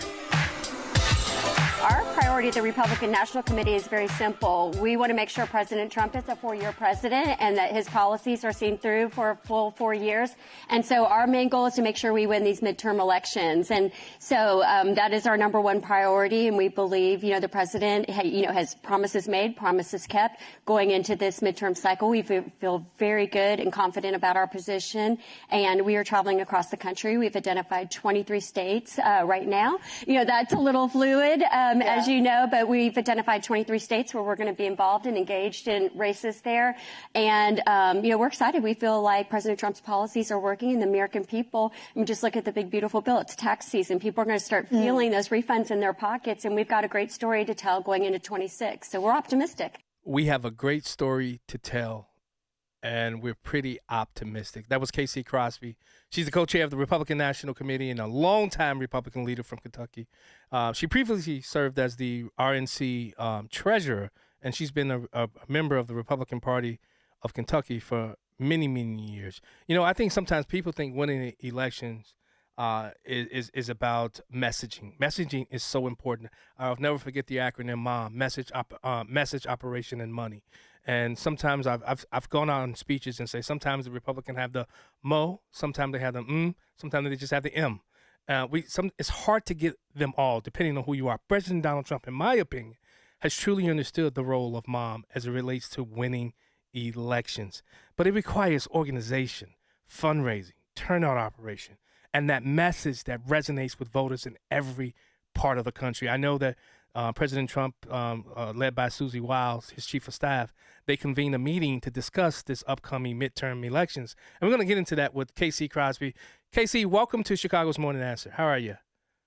I'm great. How are you today? I'm doing well. I once again, I so thoroughly enjoyed talking with you when I was doing Detroit's Morning Answer. I had to have you on today because I really do think you get it. I know you're replacing Laura Trump. I'm not trying to compare you guys, but I really do think you get this, what's happening across this country. I want to talk about this meeting that Susie Wiles, the chief of staff, brought all of the strategists and some of the cabinet members to talk about. I don't know if it's the cabinet members, but to discuss this upcoming midterm elections. What was the final outcome from this meeting, and did they come away with a plan that you think? Because normally in midterm elections, when a president's in power, he loses either the Senate or the House, or sometimes both. Is there a plan to ensure that this president gets that 4-year term and the agenda of America First comes to fruition? Yeah, I mean, we've been planning since he was sworn in. I mean, day one, we have been planning for these midterms. And I like to tell people I've never seen such unity between the White House and the Republican National Committee as I see right now. We are in constant communication. We are working as one team with one mission. And, of course, it's all hands on deck to make sure that we are making President Trump a 4-year president. And I think you heard very clearly from President Trump's chief of staff that they were going to be very active, and there's no better messenger than President Trump to talk about the great things he's done and his cabinet has achieved over the past year. And so we're excited. We've already seen him in states, out in some of these swing states, and recent polling shows that Republicans are solidly behind President Trump. And so, again, we're very optimistic going into these midterms, but it is all hands on deck, and we are working very closely with the political team at the White House to make sure we achieve our goals and make President Trump a 4-year president. Yeah, Casey, I don't mean to put you on the spot, but you said 23 states, and I know Illinois is probably not one of those 23 states. But when you look at, as somebody who's the co-chair of the overall national RNC, what is it? What advice would you give to those who are vying for position of power to lead the Illinois Republican Party? What would you say to them that some of the key things they need to do to revive this stale Republican Party here in Illinois? There are fighters, and as you know, there's always this grassroots versus the establishment fight. What's your message to Illinois Republicans to either get your stuff together, and what advice would you give if you can, I should say? Well, first and foremost, I want to say I qualified that because it's a very fluid situation, as you know. Yeah.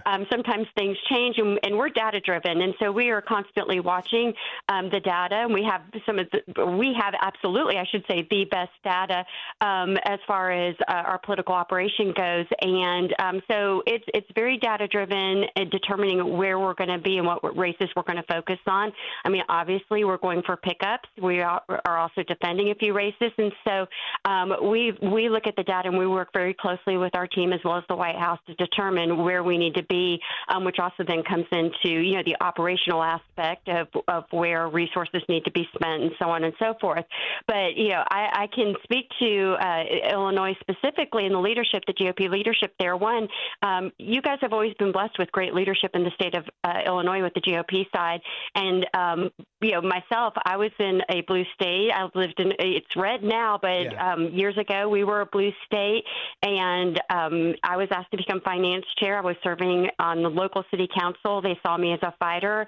I had a lot of success fundraising for my personal races, and so they said, hey, this is going to be hard, but we're trying to turn our state red. Would you be willing to do this?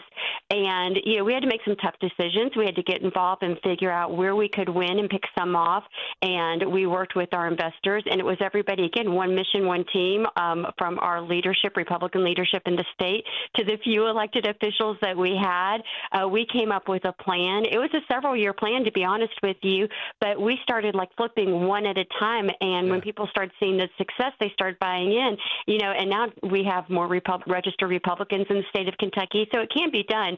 But I will say you guys do have outstanding leadership in the state with the GOP, and they are working hard. In fact, the chair, I saw her Kathy. this week. We met briefly, and she's working as hard as she can, and they get along great. And as far as any division, I would say this. You heard me a few minutes ago talk about the unity between the White House and the Republican National Committee.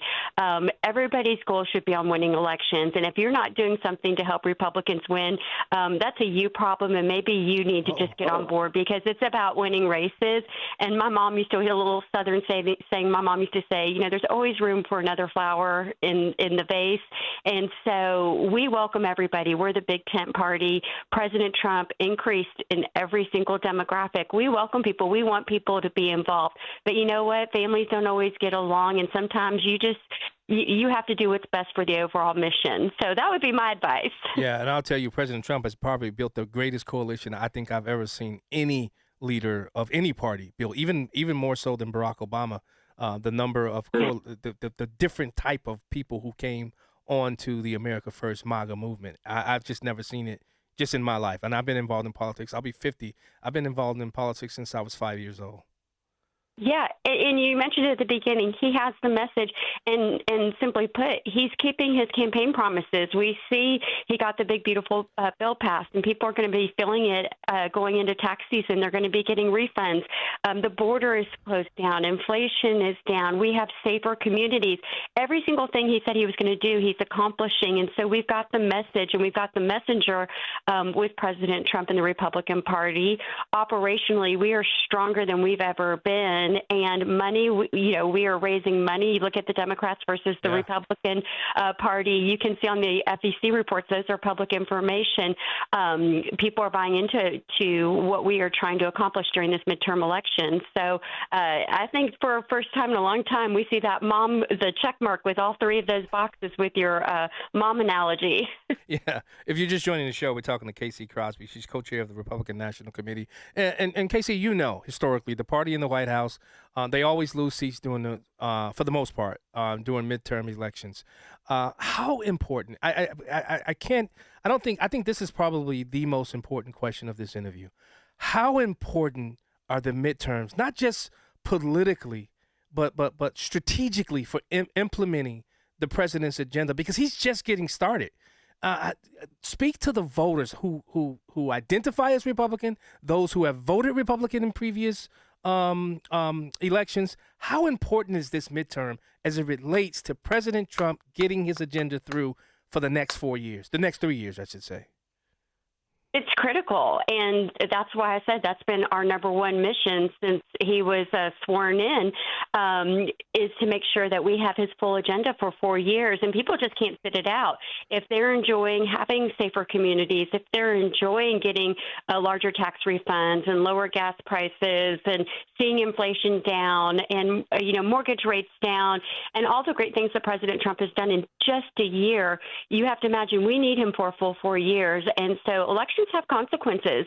And if we don't win these midterms, we're going to see, we know what the Democrats are going to do. They've told us what they're going to do. And we've seen it in the past. When someone tells you something, believe them, because we know exactly they're going to go in and start impeachment. Yes.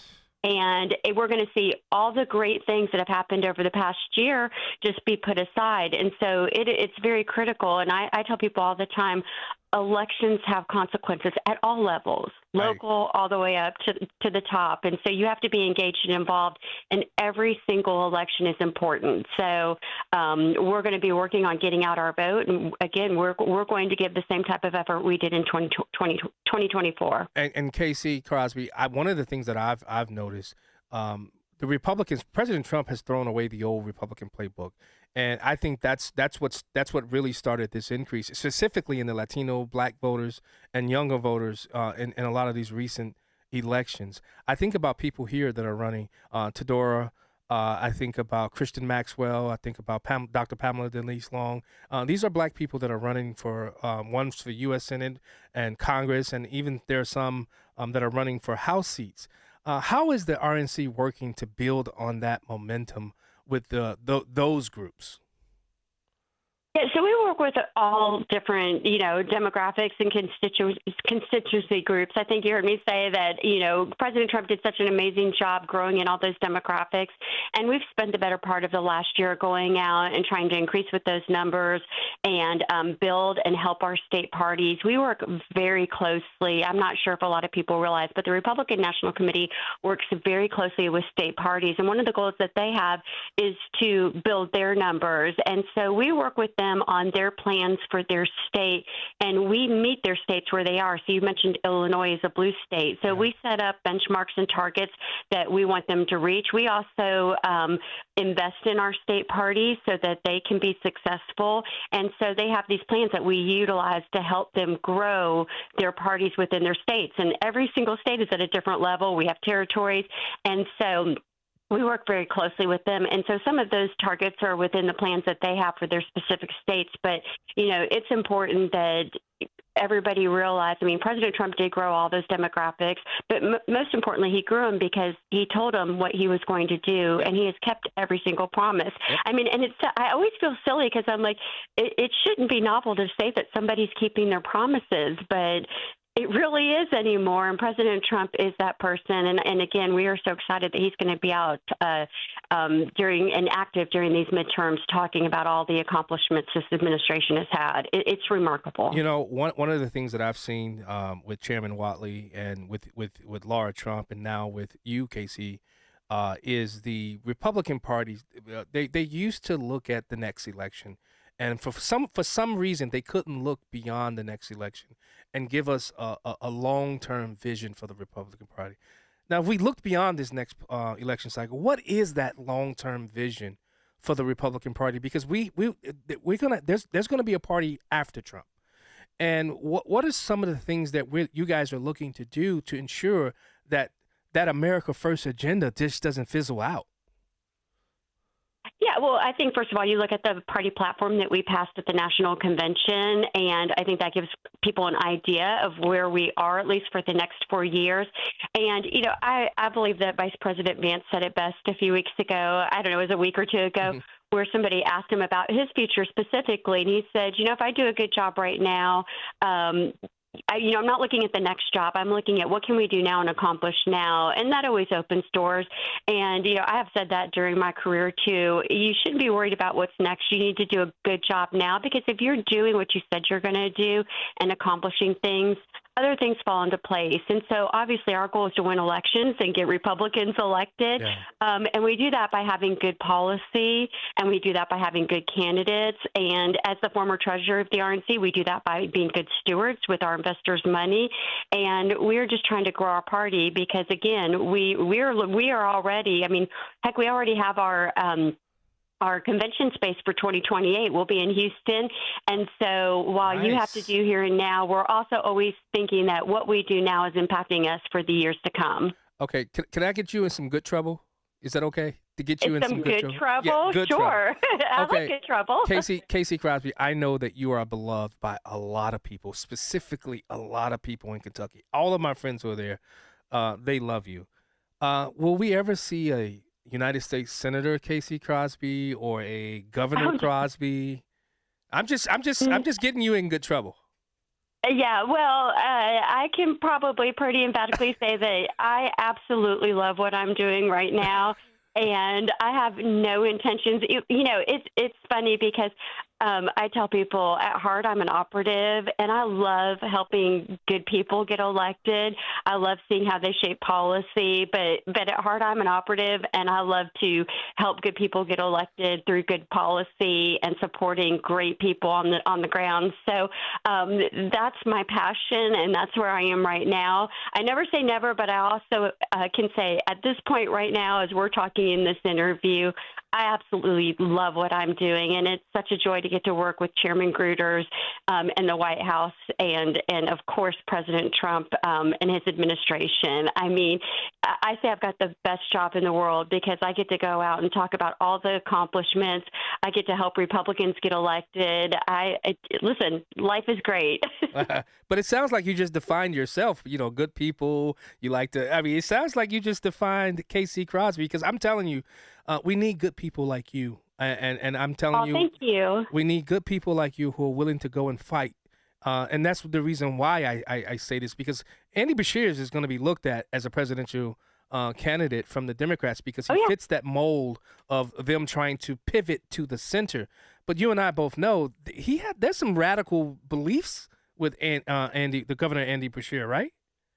Yeah. Oh, absolutely. It's funny. I did a forum this week with a group of women, and my governor kept coming up of the state of Kentucky, and as I mentioned, we're a pretty red state except for the governor. And again, if you go back, it simply goes back to we had a Republican governor, and candidate quality and being disciplined during a campaign is very important. We've heard President Trump talk about that, and unfortunately, we lost the governor's race for a variety of reasons with our candidate at the time. But when you look at the down ballot, we have every single constitutional office is Republican. We have super majorities in the House and the Senate. And I tell people all the time, I'm like, it's amazing to see Governor Beshear. He vetoes every single good piece of legislation that comes through.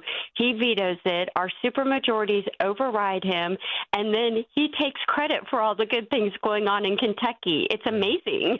But we definitely feel like there's going to be a story to tell on Governor Beshear, and if he steps it up to a national level, I say he throws pebbles. He won't know what kind of boulder comes back at him because we're ready. Well, I do know they're looking at him, and if not for president, he definitely will be a VP candidate and this upcoming cycle in 2028.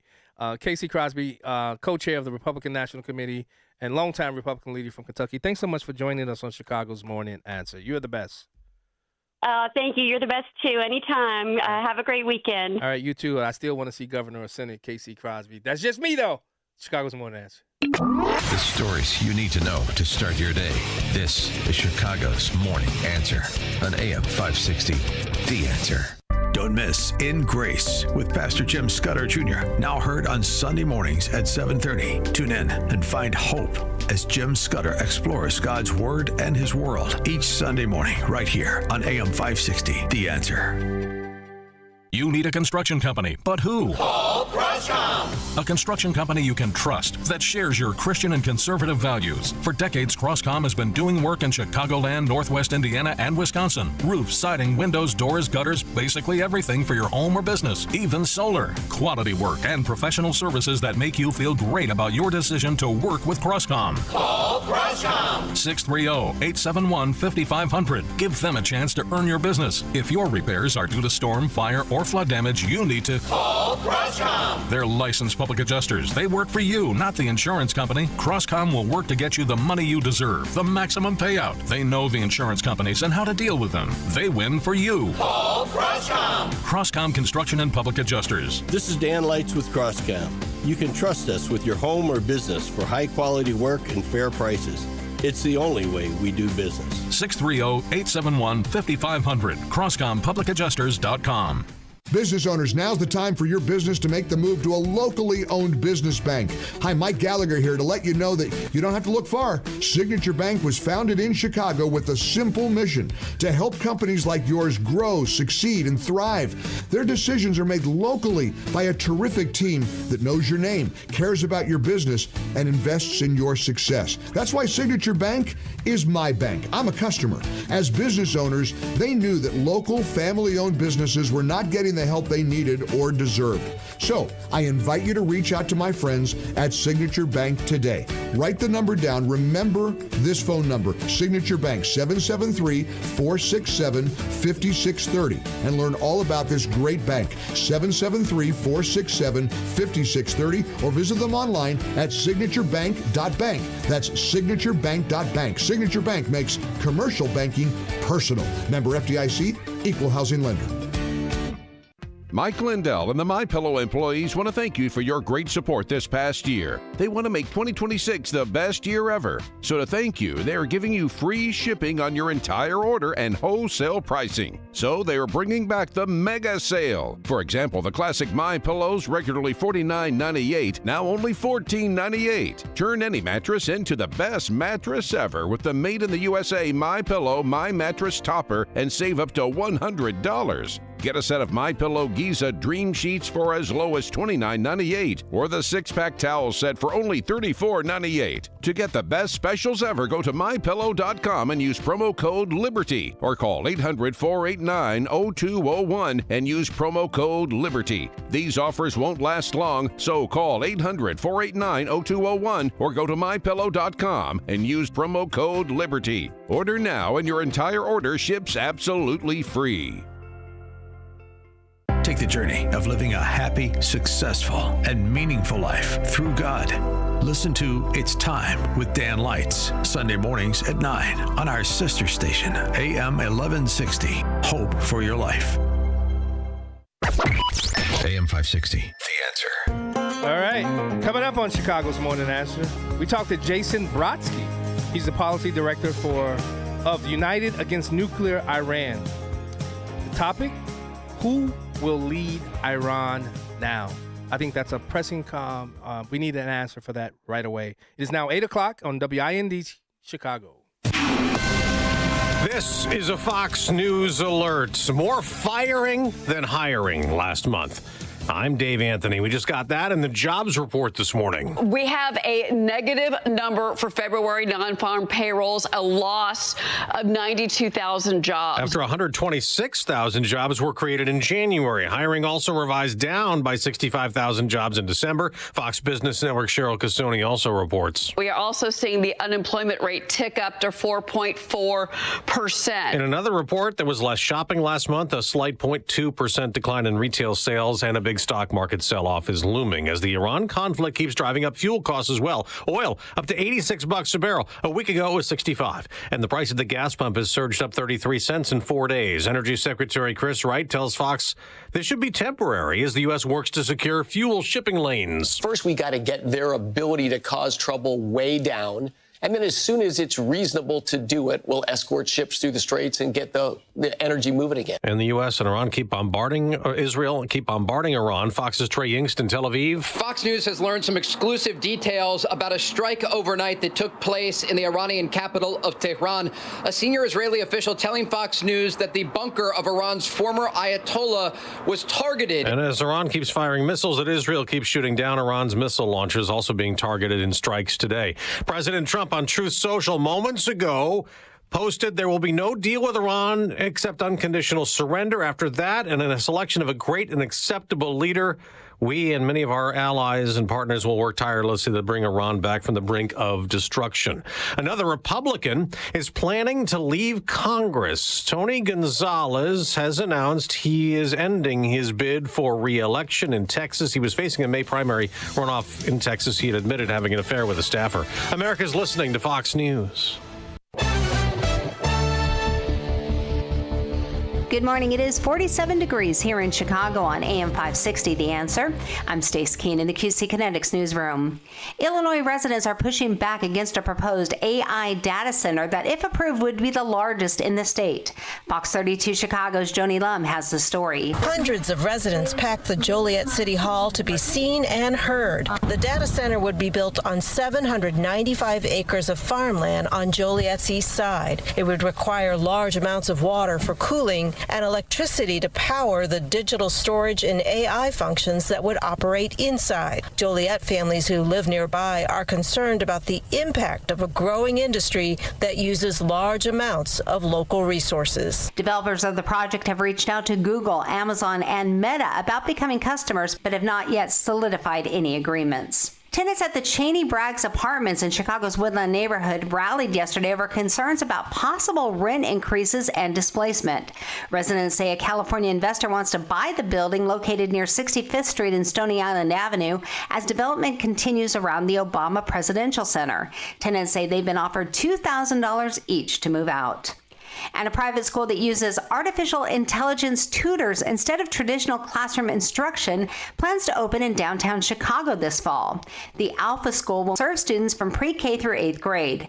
The model uses about 2 hours of AI-guided academics each day, with the rest of the day focused on life skills and activities.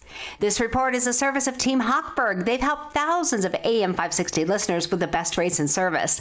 Let Team Hochberg help you by visiting 56david.com or call 855-563-2843. That's 56david.com. Atlantic Coast Mortgage Equal Housing Lender, NMLS 613114. A check of the roads is coming up in 2 minutes, but time now for the AM 560 Business Beat, a service of Signature Bank. I'm Liz Clayman, and this is the Fox Business Report. Crude oil prices are rising again this morning. The global benchmark Brent crude is on course for its biggest weekly increase since the early days of the Russia-Ukraine war. The Trump administration has pulled back some U.S. sanctions on Russia to ease the oil situation. Among other actions, India will be allowed to buy Russian oil stranded at sea. Markets will also be reacting today to the monthly employment report for February. Marvell Technology shares are up about 12% on an upbeat quarter, and demand for its technology used in artificial intelligence. Nike says its job cuts and severance costs will result in expenses of $300 million. The athletic wear company revealed plans this year to lay off around 775 workers as part of its turnaround strategy. That's your Fox Business Report. I'm Jimmy Coselda. Invested in you. Make sure that you never miss a day of Chicago's Morning Answer with Dan Proft when you subscribe to the Chicago's Morning Answer podcast, presented by Signature Bank. Listen to the entire show each day on demand with limited commercial breaks. You can subscribe today for free at 560theanswer.com and click on podcasts, or search for Chicago's Morning Answer on Apple, Spotify, or wherever you listen to podcasts. Crime is already skyrocketing in 2026. Now, you may already own a firearm, but before you face the financial, the legal, the emotional weight of pulling that trigger, there is new technology, a smarter option. It's non-lethal, BYRNA.com. Berta makes less lethal launchers. It fires tear gas, pepper spray, kinetic rounds. It is designed to stop an attacker for up to 40 minutes. That gives you time to escape. That gives you time to get help without deadly consequences. Now, remember, it fires at 400 feet per second, and it has serious stopping power, enough to shut down a threat very fast without the legal, moral complexity of using lethal force. And every single launcher hand-assembled in beautiful Fort Wayne, Indiana. Legal in all 50 states, no background check, and they'll ship it straight to your door. Just go to BYRNA.com today and find the right launcher for you and your family. That's BYRNA.com. Is your company's cybersecurity ready to handle today's cyber attacks? Some companies never recover due to the fallout. Listen to this. In 2021, a ransomware group called DarkSide gained access to Colonial Pipeline through a compromised password. The impact? 4.4 million paid in ransom. In 2017, Equifax had a massive breach which ended up costing over $700 million in settlements. Large companies from Target, Yahoo, to small businesses, including medical practices, have suffered major losses due to cyber attacks. Many have had to close their doors. Access One is here to protect your business 24/7. Cybersecurity isn't just about IT. It's about protecting your survival and customer trust. If you're concerned about your cybersecurity, get a free baseline cybersecurity assessment from AM 560 sponsor Access One. Call 1-800-654-1555 or fill out the contact form at accessoneinc.com. Access One has been protecting Chicago businesses for 3 decades. That's 1-800-654-1555 or accessoneinc.com. Taking a look at the roads from the Team Hochberg Traffic Center, I'm Sue Aller. Still shut down on the Ike inbound between St. Charles Road and the Tri-State because of an accident involving a semi-truck that is hanging off of an overpass. Everyone is being diverted off of the roadway at St. Charles Road, and Electric Avenue is also closed underneath the Eisenhower. On the outbound Eisenhower at St. Charles Road, there's also an accident. Got a crash on the northbound Tri-State at Cicero Avenue on the shoulder. Jam-packed northbound Lake Lakeshore Drive between Foster Avenue and Hollywood Avenue, 18 in, 25 out on the Edens from Lake Cook to Montrose, 46 in, 57 out on the Kennedy from O'Hare to Burn Interchange. The express lanes inbound are jammed from the Edens to Ohio Street. Inbound Stevenson from Veterans Memorial to Lakeshore, 57 minutes in, 37 out, 36 in, 18 out on the Dan Ryan from 95th to the Burn Interchange. News traffic is a service of American Beam and Steel Structural Repair Licensed Contractors for your home and business. Search for American Beam and Steel online to schedule your consultation directly with the owner, Mark. American Beam and Steel. Chicago's Morning Answer continues next, but now the latest forecast from the Air Right Heating and Cooling Weather Center.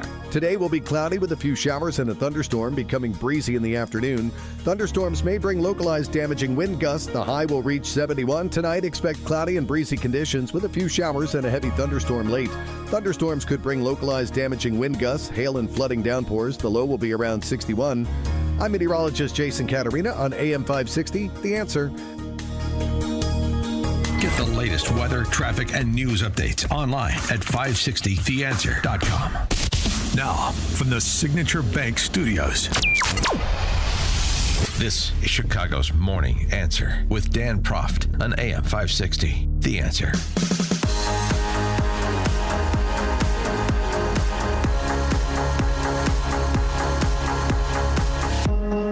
Good morning, Chicago. It's John Anthony filling in for Dan Proft, host of Black and White Radio, heard every Saturday from 4 to 7 p.m. right here on these airwaves, AM 560, and also in Detroit, Michigan, 92.7 FM and AM 1400, The Answer. I really love once I get my mojo going, when I fill in the morning, I really love being here on with you guys. I mean, the comments in YouTube, man, they are off the charts sometimes when you see the infighting and the Patriots in there standing up, and even Lil Bob, even though he and I we've tangled. I actually enjoy those type of conversations when we are able to tangle things up. But some people don't. But I do. I love engaging in people who disagree with me. Sorry, I'm just. Let's just move on to the interview. I just saw some stuff in it. I was like, wow, okay, sounds good to me. Our next guest, Jason M. Brodsky. He's the policy director at United Against Nuclear Iran. And a non-resident scholar at the Middle East Institute's Iran program. He's a widely cited expert on Iranian foreign policy, the Islamic Revolutionary Guard Corps, and Tehran's nuclear ambition. Brodsky regularly contributes analysis to major outlets and frequently appears on national television discussing Iran's strategy, regional proxies, and U.S. policy responses. His recent column, Who Will Lead Iran Now? What is it doing? It examines the power vacuum created after the death of Iran's supreme leader, an Ayatollah, and explores the fractions completing to control the future of the Islamic Republic. Right now, a temporary leadership council is holding power while the Assembly of Experts, that's an 88 member clerical body who decides who will become the next supreme leader. Will it be his son? We'll talk about that with Jason Brodsky. Jason, you wrote a fascinating piece on this. Let's unpack what may happen next. Welcome to Chicago's Morning Answer. Thank you. It's great to be with you. Now, in your Spectre column, you lay out this uncertainty surrounding Iran's leadership after the death of the supreme leader. For listeners who may not understand the system, how exactly is a new supreme leader chosen? And will we move away from this whole Ayatollah and return back to the Shah?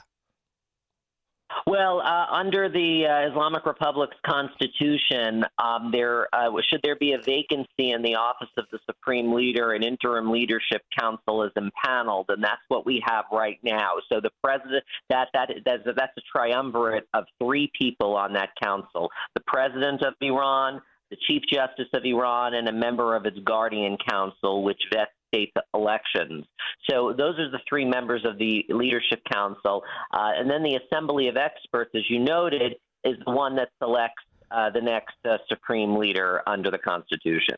You know, one name that's keep coming up is, and I hope I say his name, Mujtaba Khamenei. He's the son of the former supreme leader. What makes him such a strong leader? We know being the former leader's son, And how controversial would it be if Iran effectively became a hereditary system? Well, Mojtaba Khamenei is a blood-stained actor in the Iranian system. He's been long associated with radical currents in Tehran, and he's a dangerous actor. He's been effectively run the office of the Supreme Leader for many, many years, working in the shadows under his father. And he's developed his own patronage network in the military and security apparatus. And so that positions him to be a formidable contender.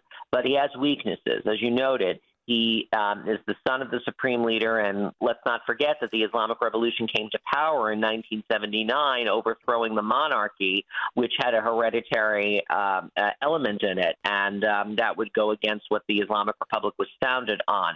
So that is definitely controversial in the succession process for him. And he also, Mojtaba, does not have the religious credentials that other candidates have for this position. How influential is the Islamic Revolutionary Guard Corps in deciding who becomes the next Supreme Leader? Because having the military behind you and supporting you, that's important, correct? Oh, absolutely. I think the Islamic Revolutionary Guard Corps is an important stakeholder in this process. It has several powerful factions that will play an important role in the leadership process, and there are unconfirmed reports that there are the IRGC is pressuring members of the Assembly of Experts to vote for Mojtaba Khamenei to become the next Supreme Leader. So they are playing an important behind-the-scenes role in succession. Jason Brodsky, some experts argue, and I know you're an expert on this field, they argue that the IRGC has gradually become the real power in Iran, almost like a military state within a theocracy. Do you agree with that assessment? Yeah, I think that the IRGC is is the most powerful actor in the Islamic Republic. It is this has been a trend that's ongoing for years. It has enormous financial interests in the Islamic Republic. It controls a significant chunk of the economy, at least 40%, and its members are in the most powerful positions in the Islamic Republic. So it definitely is a kingmaker in Iran. Jason, when President Trump said the ultimate goal is not regime change, but when you wipe out the entire leadership of Iran, that's in effect saying a regime change. Could we see a situation where this Revolutionary Guard effectively controls the leader rather than the other way around? Well, I think that, yes, this does set up the prospect of there being a weaker Supreme Leader that is controlled by the IRGC, given what is happening right now in the emergency wartime conditions that are taking place in the country. That tends to securitize the decision-making process, and so I think that does open up a situation where there would be a symbolic weaker Supreme Leader who is more dependent on the IRGC than Ayatollah Khamenei, the former Supreme Leader, was. You know, Kian Tajbash, he was with the Foreign Ministry. He was on CNN, and he had this to say about how we got here and Obama's role. What happened with President Obama, I'll just say this very quickly, and I was in the State Department in the 2000s when we implored the Bush administration not to restrict the engagement with Iran simply to the nuclear file.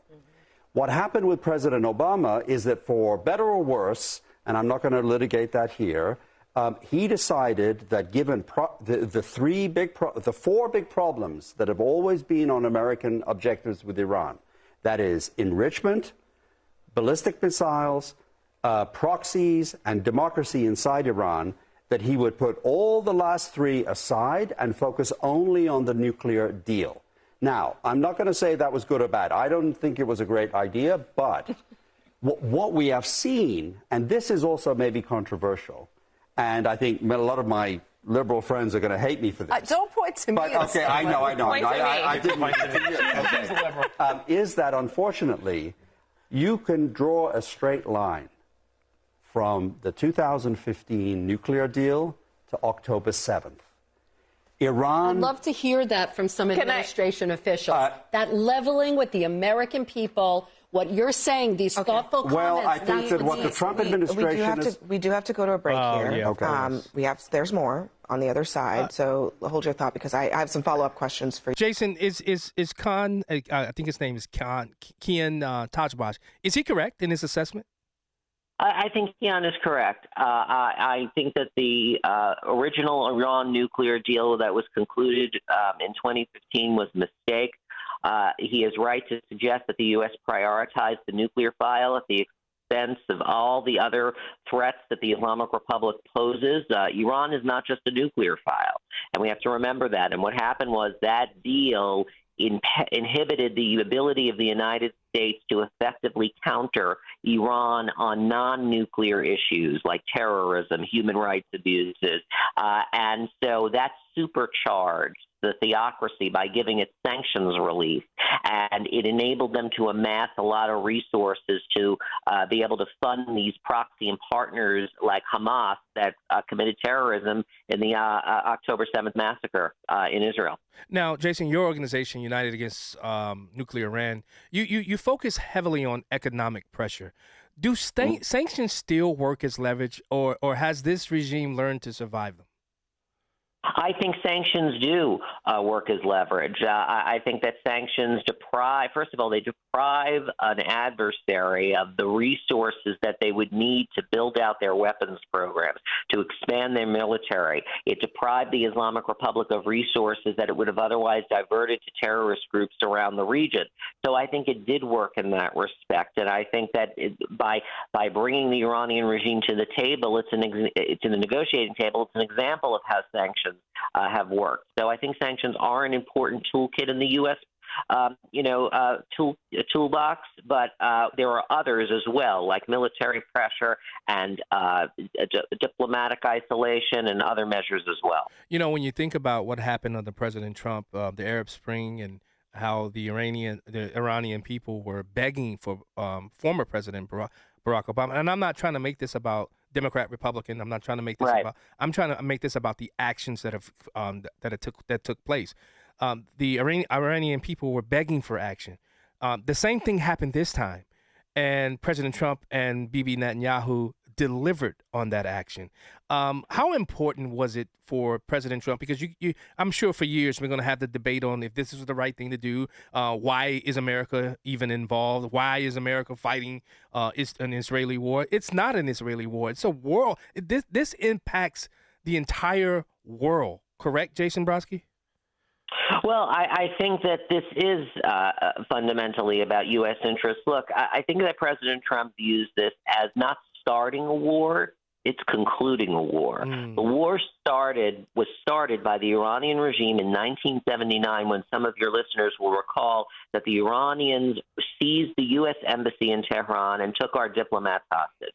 And by the way, to this day, the Iranian regime still is holding American citizens hostage, and it has tried to kill current and former U.S. government officials, American citizens, on U.S. soil.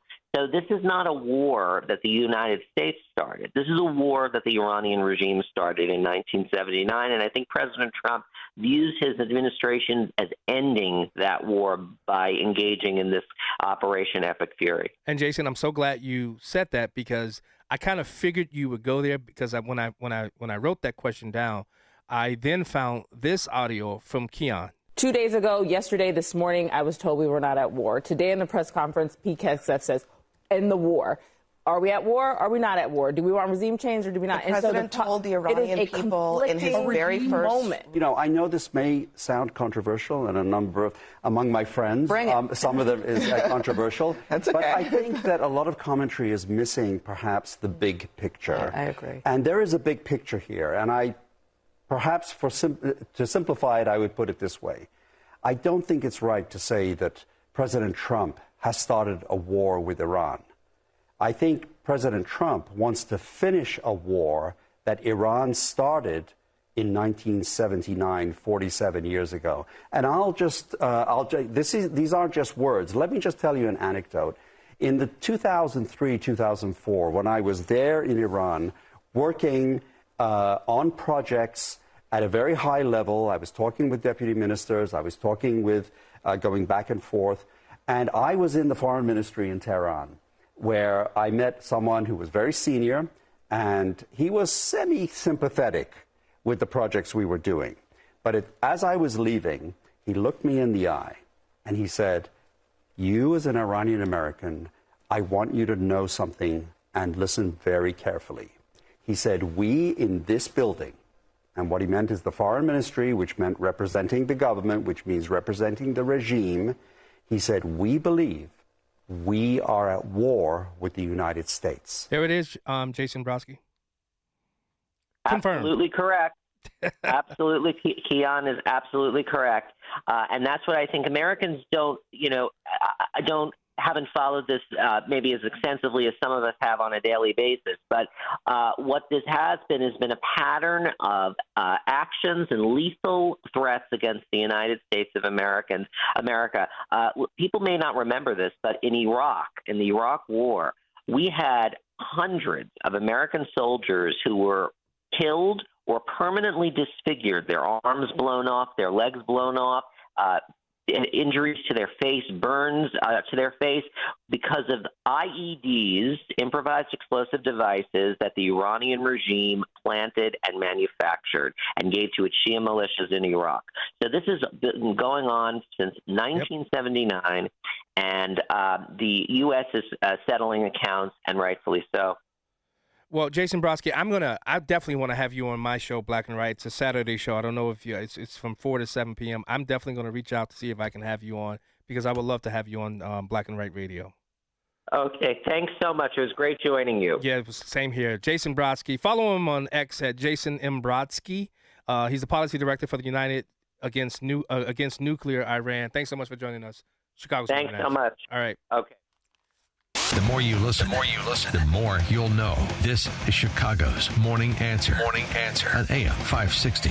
The Answer. If you've saved $100,000 or more for retirement, call Steve Shyman today at 833-945-7283. That's 833-WILL-SAVE. 833-WILL-SAVE. Schedule your no-cost, no-obligation retirement review and make sure your plan is built to protect what you've worked so hard to earn. And don't forget to listen to Steve's show, Protecting Your Assets, Saturday mornings at 8 a.m. right here on AM 560. Call now, 833-945-7283. The following is a paid political announcement.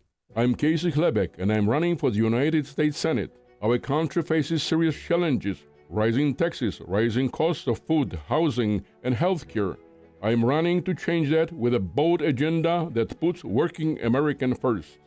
My plan eliminates taxes on real estate, Social Security income, and retirement income. It removes taxes for students and young married couples, creates 5-year tax holiday for new small businesses, and delivers free prescription drugs for seniors, disabled Americans, and veterans. I'll take no salary. My seat will not be bought by lobbyists. My only client is you. I want to be your voice in Washington, fighting every day for lower taxes, secure borders, safe communities, a retirement you can count on, and keeping the promise of the American dream alive for the generations to come. Please vote for me on March 17. I'm Casey Klebeck, and I approve this message. Do you owe $10,000 or more in credit card debt or personal loans? With credit card debt at all-time highs, Debt Relief Advocates is urgently notifying consumers of debt relief now being made available, designed to aid consumers with out-of-control credit card debt. Those who qualify and enroll for this relief program will only have to pay back a fraction of what they owe. This is not bankruptcy or a debt consolidation loan. This is a relief program that credit card companies would rather you not know about, as it ends your debt nightmare and saves you lots of money. Consumers owing at least $10,000 in credit card debt or personal loans can now take advantage of this debt relief as the cost of living skyrockets. Debt Relief Advocates has established a relief hotline for you to call to learn what debt reduction you may qualify for, so don't wait. For this free information, call the Relief Hotline at 800-522-2174. 800-522-2174. 800-522-2174. The following advertisement includes a celebrity impersonation. Let me tell you, Chicago gets cold, very cold, and they love me in Chicago. The fake news isn't reporting it, but it's true. And you can't have your furnace fail in Chicago. That's no good. That's when you should call Air Right Heating and Cooling. The technicians, beautiful people. You're freezing, everybody's freezing. They show up fast, know what they're doing, and get the heat back on quickly. Air Right Heating and Cooling offers 24/7 service throughout Chicagoland. A broken furnace in Chicago is like living in Greenland. And believe me, I know Greenland. Very cold, lots of ice. These guys install the best furnaces. Frankly, it's not even close. Even Rosie O'Donnell would say I'm right, but she won't. For fast, reliable heating service, trust Air Right Heating and Cooling. Tell them AM 560 sent you and save $56 off any service. Nobody's ever done anything like that. Unbelievable. Visit them at air-right.com. That's AIR-RITE.com. Doing it right since 1959. AM 560. The Answer. Open mic! Open mic Friday! Call in now! All right, folks, it's that time. Friday. Give us a call. 312-642-5600. I can't say all that, what Dan says, crack pottery and all of that. And this is the time to, talk about things that, don't ordinarily get to talk about during the week. Here we go. The Prime Minister of Ireland. Welcome to Chicago's Morning. Oh, John Anthony. Do you blame the firing of Kristi Noem de Plume on her plastic surgeon? Oh, no. Oh, my gosh. No. Nail files, Epstein files, Anglophiles. John Anthony, a quick master class at Proft University, Dublin campus. I know your personal commitment to global education and think tanks, and like Bill Clinton, who we'll get to in a moment, you like to study abroad. But be forewarned, the girls at Proft University Dublin, they're all gigantic and overweight, which is why that brain trust is often called Dublin's hippocampus. Now, which Rhodes Scholar testified before Congress this week? Oh, who? Tell us. Bill Clinton, the only Rhodes Scholar who's been president of the United States. My own brother, my little brother, true story, won a Fulbright, is my stupid little brother, and that's the poor man's Rhodes Scholar. But don't think that Bill Clinton has lost it. The man's a genius. So which Illinois governor did Clinton try to throw under the bus, even though he wouldn't fit under a bus? J.B. Pritzker. That is correct. Why did he do it? Rahm Emanuel, maybe. Allegedly. That's exactly correct. Rahm Emanuel wants to be the first Jewish president, but he has to be the first Jewish vice president. And Bill Clinton owns Rahm Emanuel. Pardon me. So you got the right answer. He's trying to boost Rahm Emanuel. He's trying to get rid of Lizzo, who has got all the money in the world, and he's got the high profile. He's now in second place to gruesome Gavin Newsom. And so Clinton is going to get Rahm Emanuel to be vice president. You watch. Whoa. God love you for knowing that. By the way, which do you like better, gruesome Gavin Newsom or the handsome Newsom? I think Sharp out of Pennsylvania. I think his only downfall for being in the Democrat Party is that he's Jewish. I don't agree with that. He's a nut. I went to a baseball game with him one time, and he's very socialist, communist thinking. Well, he fits right in then, right? That's my point. He fits right into the. Okay, now last question. Yeah. To serve and protect. You were a police officer. Who is the highest law enforcement officer of the land? Well, technically, President Trump. But you go with Pam Bondi. No, he's not an officer of enforcement. Oh, officer of enforcement. Well, Pam Bondi. Yes, exactly right. Yeah. Pam Bondi, she protected our country, and had it been unexpurgated, Clinton up there on testifying, the hospital ERs might have been overrun all across the country. The worst kind of cringe contained deep within the Epstein files. Pam Bondi took 18 magic markers to do it, but she completely redacted with Bill Clinton the entire color photo of the poolside J.B. Lizzo in pink Speedo. All right, Prime Minister. Ogden Dunes, Indiana. Thank you so much for joining us. Oh, my God. Let's go to Ann from Downers Grove. Good morning. This is Anne Marie from A Girl and a Gun. Hey. I'm a facilitator. Yeah, we got to get these women trained. There is crime rampant, and our politicians aren't doing anything to protect us, and that's why we have to vote in some good, strong, signed politicians. But This weekend, I am hosting a meet and greet for the West Suburban chapter at Midwest Guns and Lions, 8565 Plainfield Road, 10 to 12 on Saturday and 2 to 4 on Sunday. And also the Fox Valley chapter will be at GAT Guns all week, waiting to receive women that want to up their self-defense game. Yeah, I love GAT Guns, Ann. That's a great place to go. Yeah, thanks so much, Ann. Speaking of invites, Turning Point Students for Illinois, they're having a governor's debate on Monday the 9th. And I do believe they're also going to have a Senate debate for all of the U.S. Senate candidates as well. I've joined with them, and the station has joined with them in promoting this debate, Turning Point Action. So don't forget that. Let's go to Karen from Beecher. Welcome to Chicago's Morning Answer. Oh, good morning. I had the absolute pleasure to meet you at the State of the Union address and give you a big hug. I remember. You are the only man in the world who can rock a hot suit and Crocs. Yeah, Dan. Did you see Dan's response to me wearing Crocs that night? Oh yeah. And then I gotta thank you again for that beautiful, beautiful book you wrote. I carry it with me all the time in case I or somebody else needs to read one of the letters or the scriptures you connected with it, or the message to the parent or the reader. And just at the end of the book, how you remind everybody about the saving graces of Jesus Christ. And I'm recommending this book for everybody. I've already bought a couple more copies to give as gifts, but the front cover is getting so worn out because I'm popping it out of my big bag all the time. But just, John, God bless you and your family, and keep up the good work. Karen, thank you and so much. And rock the Crocs. Rock the Crocs.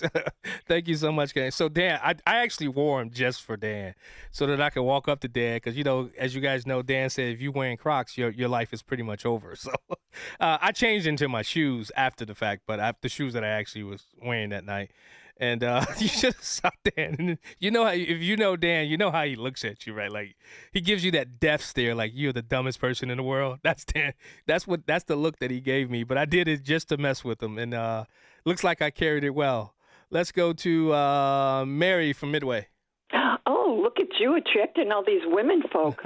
Well, you are a doll. Thank you, Mary. And secondly, did I miss something, that interview with Tracy or something? I'm not fully... Casey Crosby. Oh, yeah. Did she actually come out and say, but y'all are lucky in Chicago and Illinois to have the Republican representation that you do have? Because I was thinking Sean from Elmwood Park must not be listening if he flew that by. Yeah. I don't think Sean was listening because he definitely would have called in. Oh, exactly. Sean would be proud of me. But anyway, okay, so it's not me. No. But Casey Crosby truly is somebody that's shifting and changing how we do Republican politics across this country. I've been a follower of hers for at least 10 years now, and she is somebody. She threw away the old Republican playbook many years ago, Mary. Well, that's good enough for me, but you must have bit your tongue. I did. You're, like I said, you're a doubt. Because there was other questions. There were other questions that I had to get to, and I didn't want to have that fight over the air. See, I'm so stupid. Yeah. All right, off you go. Thanks, Mary. Let's go. Yeah, I agree with you, Owen. Let's go to Owen from Willowbrook. Hello, John. John, President Trump was indicted within a week of announcing that he was going to run for president. Yep. Pam Bondi in 14 months has not gone after one deep state actor, has botched the easy James Comey, Letitia James indictment. Yeah. I think they fired the wrong person in the cabinet. Pam Bondi has got to go. I don't be surprised if that's the next, because, you know, especially after depending on what happens after the midterms, I think Trump's going to know, he knows he's going to need somebody who's willing to be a fighter come this after the midterms. Well, I do think part of the problem Trump has with DOJs, he gets people that were affiliated with the Bushes. Yep. I mean, and Sessions was just useless. Barr worked for the Bushes. Pam Bondi worked under Jeb Bush. I think the best choice for him, in my mind, and I don't know if he would take it, is Mike Davis. Mike Davis would be a fighter, and I think he would be excellent. Mike Lee, too. And I think Pam Bondi needs to go. Yeah, Mike Lee, too. Don't forget about Mike Lee. Yes, that's true, too. You know, Mike Lee is another fighter. So thanks, Owen. I appreciate the call. Steve from Orland Park. Hey, what's up, Steve? Good morning. I'm amazed nobody's made any mention of this. If you have any doubts, the condition America is in, look who they decided to represent us at the Olympic Games. Snoop Dogg. I just can't get over this. Again, the Summer Olympics, the winner, $500,000 a day, I understand he got paid. What? Regardless of what he got paid, I just can't get over this. People put up with this. That's the best we can come up with. Yeah, that's a good point. $500,000. I'm in the wrong field. Well, we're glad you're out there, and thanks for letting me say that. Thank you, Steve. Speaking of Texas and the Bushes, I really do believe. I think that was a report that said pretty much the Bush era in Texas is over with the primary results. I really was going for Wesley Hunt. I really hoped that he would have prevailed, but I think I think Ken Paxton would be a better replacement for John Cornyn, and that's just my opinion. Alan from Rockford. Hi, just a neophyte observation here. I just saw the statistic that Democrats are currently outvoting Republicans 3.5 to 1 in early voting. And my comment regards that as Republicans need to take a page out of the Dems' book by locking arms and becoming a collective force instead of individuals that are easily dispersed. The Dems have been doing this and using this tactic by locking arms and becoming a collective force against Republicans and winning the elections, and we find ourselves like we do in a single-party state in Illinois. Yeah. And I really think the candidates need to focus on, I just don't see any activity. You go to these meetings and there's nobody there. But if you go to a Democratic rally, there's thousands of people there.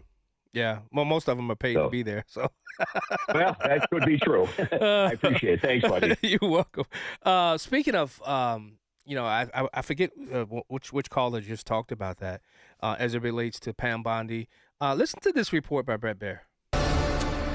Breaking tonight, a Fox News exclusive. We have new information that appears to directly contradict the Biden administration's insistence it had nothing to do with the Justice Department investigations into then former President Trump's alleged retention of classified material and the subsequent raid on his Mar-a-Lago home. Correspondent David Spunt has details tonight. Good evening, David. Brett, good evening to you. These emails obtained by Fox News paint a different picture of the relationship between the Biden White House and the Biden Justice Department. These two offices made it clear at the time, at least publicly, they were not connected and stayed away from any political interference. However, new emails obtained by Fox News from May 2022, 3 months before Mar-a-Lago was raided by the FBI, illustrates coordination between the White House counsel's office and the DOJ regarding an interview of Walt Nauta. Now, remember, Walt Nauta is a current White House aide to President Trump who was then former President Trump's aide in Florida. Nauta was later charged alongside Trump by special counsel Jack Smith.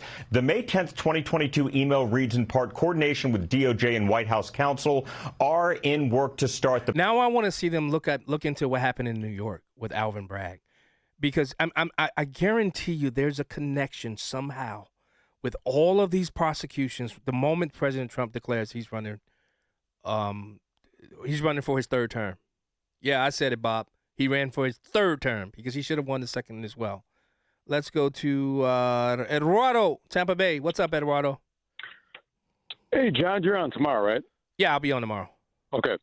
Let me start with 18th Street Gang. I heard this on KFI yesterday. The 18th Street Gang in LA is the biggest one, and they're connected with, they're good buddies with Sinaloa. So that was good to hear because they're into fentanyl, methanes. Yeah.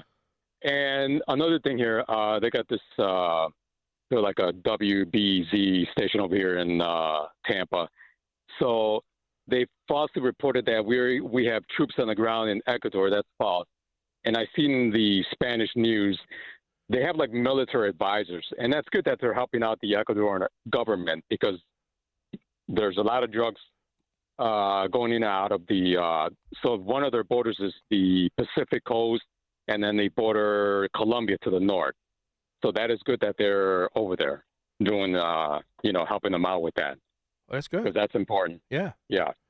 Yeah. Well, thank you, Eduardo. All right, John. Appreciate the update, brother. Hey, I may be coming to Tampa Bay. I don't know yet when, but I may be coming down there. We definitely going to connect this time. All right, well, let me know. Yeah. Okay. Because it was I was like, 5 minutes away from you where I was? Yeah. Well, you'll give me another time, but yeah, let me know. All right. Sounds good, Eduardo. Okay. For all these people out there who are saying, I really do believe, you got to understand, Iran has been on President Trump's radar for many, many, many years. Here's President Trump in 1980 on Iran. When you get the respect of the other countries, then the other countries tend to do a little bit as you do, and you can create the right attitudes. The Iranian situation is a case in point. That they hold our hostages is just absolutely and totally ridiculous. That this country sits back and allows a country such as Iran to hold our hostages, to my way of thinking, is a horror. And I don't think they'd do it with other countries. I honestly don't think they'd do it with other countries. Obviously, you're advocating that we should have gone in there with troops, etc., and brought our boys out. I absolutely feel that, yes. I don't think there's any question, and there's no question in my mind. I think right now would be an oil-rich nation, and I believe that we should have done it, and I'm very disappointed that we didn't do it, and I don't think anybody would have held us in abeyance. I don't think anybody would have been angry with us, and we had every right to do it at the time. I think we've lost the opportunity. That was in 1980, right after the toppling of the Shah. President Trump made those words. So this isn't something that President Trump just happened to come up with yesterday or a couple of weeks ago. This has been Trump's focus way back in 1980 when he wasn't even thinking about politics. What about recently? How about 2011? And other countries where it looked like it was an impossibility, and it looks like that one's going to collapse also. So Iran can be taken. I would never take the military card off the table. And it's possible that it'll have to be used because Iran cannot have nuclear weapons. You know what? You know what else he said? I'm going to bomb the shit out of them. It's true. I don't care. I don't care. So I get those people who are on the right saying that President Trump talked about no new wars. No, he did. He talked about peace through strength. That he wasn't going to just allow these other countries to run roughshod over America. He said, you know what? We're going to try peace, but we also have this big old bully stick that we'll whack you across the head with should you cross us. And guess what? I'm all for that. Bill and Waukegan. Yeah, hey, I just wanted to say good morning, John, and just tell you that, I believe that because of the open border policy that the Biden administration and that occurred over the last 4 years of his tenure, of his presidency, I tell you, there's cells of Iranians, a lot of bad people in the United States that are going to be doing us harm way, way before we know it. So, I'm all for what happened in Iran, but I tell you that border thing is just I think it's going to wreak havoc in the United States within the next year or so. You just wait. Prior to the midterms, I think something's going to happen, and it's all going to be colluded right here in the United States. Yeah, and then they're going to... Thank you for your time. Thank you, Bill. And then they're going to try to say that because of Trump's actions of fighting Israel's war in Iran, that it's President Trump's fault. I'm not hearing that. Listen, I mean... Iranian after Iranian are having these kind of conversations, no matter wherever they people are willing to listen to them. Part of Saturday's joint American-Israeli operation targeted Iran's supreme leader, Ayatollah Ali Khamenei. President Trump confirmed Khamenei's death on Truth Social that afternoon. News 10 NBC's Aaron Mahin spoke with an Iranian-American earlier today who's been following the conflict for updates on the status of her family there. So, Aaron, what did she say? Yeah, Nikki, Nazien Amirian-Kilmer says that from her perspective, the death of the Ayatollah means the world is safer. To her, this death means freedom for the Iranian people, especially for Iranian women. Amirian-Kilmer is originally from Tehran and tells me that she was born into war and spent many years under this regime before coming to the U.S. in 2015. She still has family and friends there, including her mom. Since the protests earlier this year, she says communication with them has been spotty at best. Watching conflict escalate in Iran while living and raising a family in America brings up many complex emotions for her. Regime, if they stay, they will kill thousands more. Again, I hate war. I know war is a bad thing. I experienced it firsthand, but I think this could be an opportunity for Iranian people. If United States and Israel can paralyze their system of oppression, I think this could be an opportunity for Iranian people to go. When you hear all of these people some of the greatest oppression has come from this country, and you have these Americans here who are coming out against it, but then you hear these people from Iran. Come on, Jay from Lake Geneva, Wisconsin. You're not happy about the war. No, I'm against it. I think you all should be much more cautious and definitely prayerful. And you all need to understand what the fourth turning is. John, I'm not sure if you're familiar with it. I called Sean with it a long time ago. He wasn't. Look it up, everybody. Look up Neil Howe. Maybe have him on one of your shows. And I hope we're not in it. But if he's right, he's 80-something year cycles, American Revolution, Civil War, World War II, bam, right now. That's how it goes, like 80-something years. Yeah. It's going to be a bigger thing. So I hope we're in and out. I hope it's like you positive people think that it's going to be just in and out. We're going to get it done. But I'm sorry. Yeah. I think it's going to be a bigger deal. Thank you, Jay. I don't think it's going to be in and out. But I do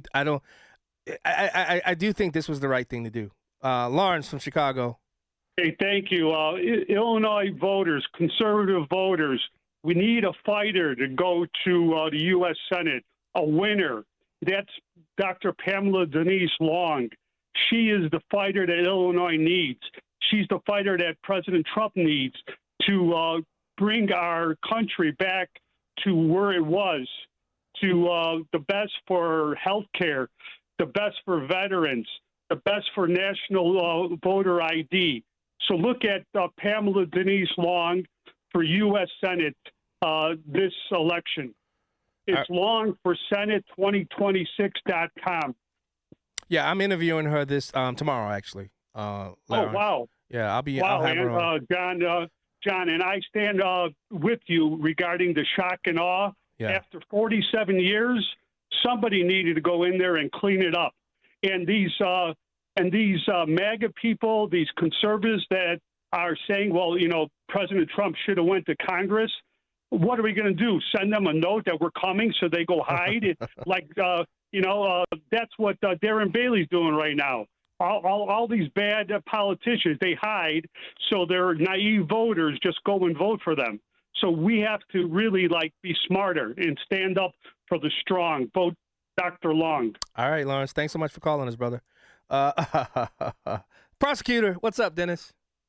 Well, John, I'm actually watching some dolphins here at the Atlantic Ocean. They literally are swimming by right now.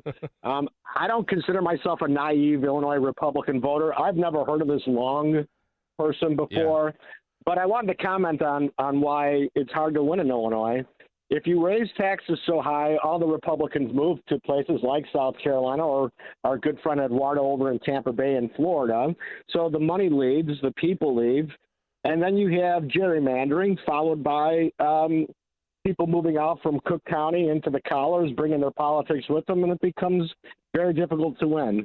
And on the other side, John, I know that everybody loves President Trump, and that's great, but he has made mistakes in his cabinet appointments. I want people to hold him accountable there. He's a guy who it should be known for being able to vet these folks. And Kristi Noem was obviously a big mistake for him. So I hope that am I allowed to come on the show tomorrow, John? No. Oh, you coming back today? You coming back today? I'm coming back tomorrow. Okay. Yeah, that. I don't have a problem with that, prosecutor. All right, I appreciate it. Thank you, sir. Have a good weekend. All right, you as well. Listen, Spain. You talk about somebody that got their act together really quickly after they wouldn't allow the United States to use their airspace. Wow, what did Trump do? I told Scott to cut off all dealings with Spain. Spain actually said that we can't use their bases, and that's all right. We could use their base if we want. We could just fly in and use it. Nobody's going to tell us not to use it. Do you understand why people who, especially Americans, they're not used to seeing this type of strong leadership as it relates to America? I saw that he got ostracized for doing that. I mean, they've eviscerated President Trump for doing that. But guess what? I think the European Union, who Spain's a part of, I think there was a conversation that said, "Hey, Spain, relent, because this is bigger than you, Spain. This is trade with the entire United States of America through the European Union." Let's go to Mike from Northwest Indiana. I just want to make a quick point about the Republican Party, especially in Illinois. If they had a 45-50% turnout, they would blow away the Democrats. It's their own fault. They don't get off their bracken sofa and get out and vote. Yeah, Mike, you're right. I just saw a post from Tom DeVore talking exactly about that. I just did. Let's go to Jim from South Elgin. Well, when these people talk about women being liberated and things, they're complaining. It's funny. All these Karens don't like it, and all the Iranian ladies are all celebrating. So these people that are kind of sitting on the edge a little bit, I ask them, I say, would you rather see your girl in a burqa or a bikini? Oh. I think that shuts a lot of people up. Well, I don't think burqas are so women friendly. So let's westernize these people, and they're appreciating it. That's why there's all these videos. They're taking off all their garb, cutting their hair. Exactly. Yeah. Looks good. Yeah. Thank you. And also, people are complaining about all the things going on here as far as these sleeper cells are concerned. Well, where was the same concern when Biden had open borders? Yeah. Yeah. I mean, Tom Homan even warned us.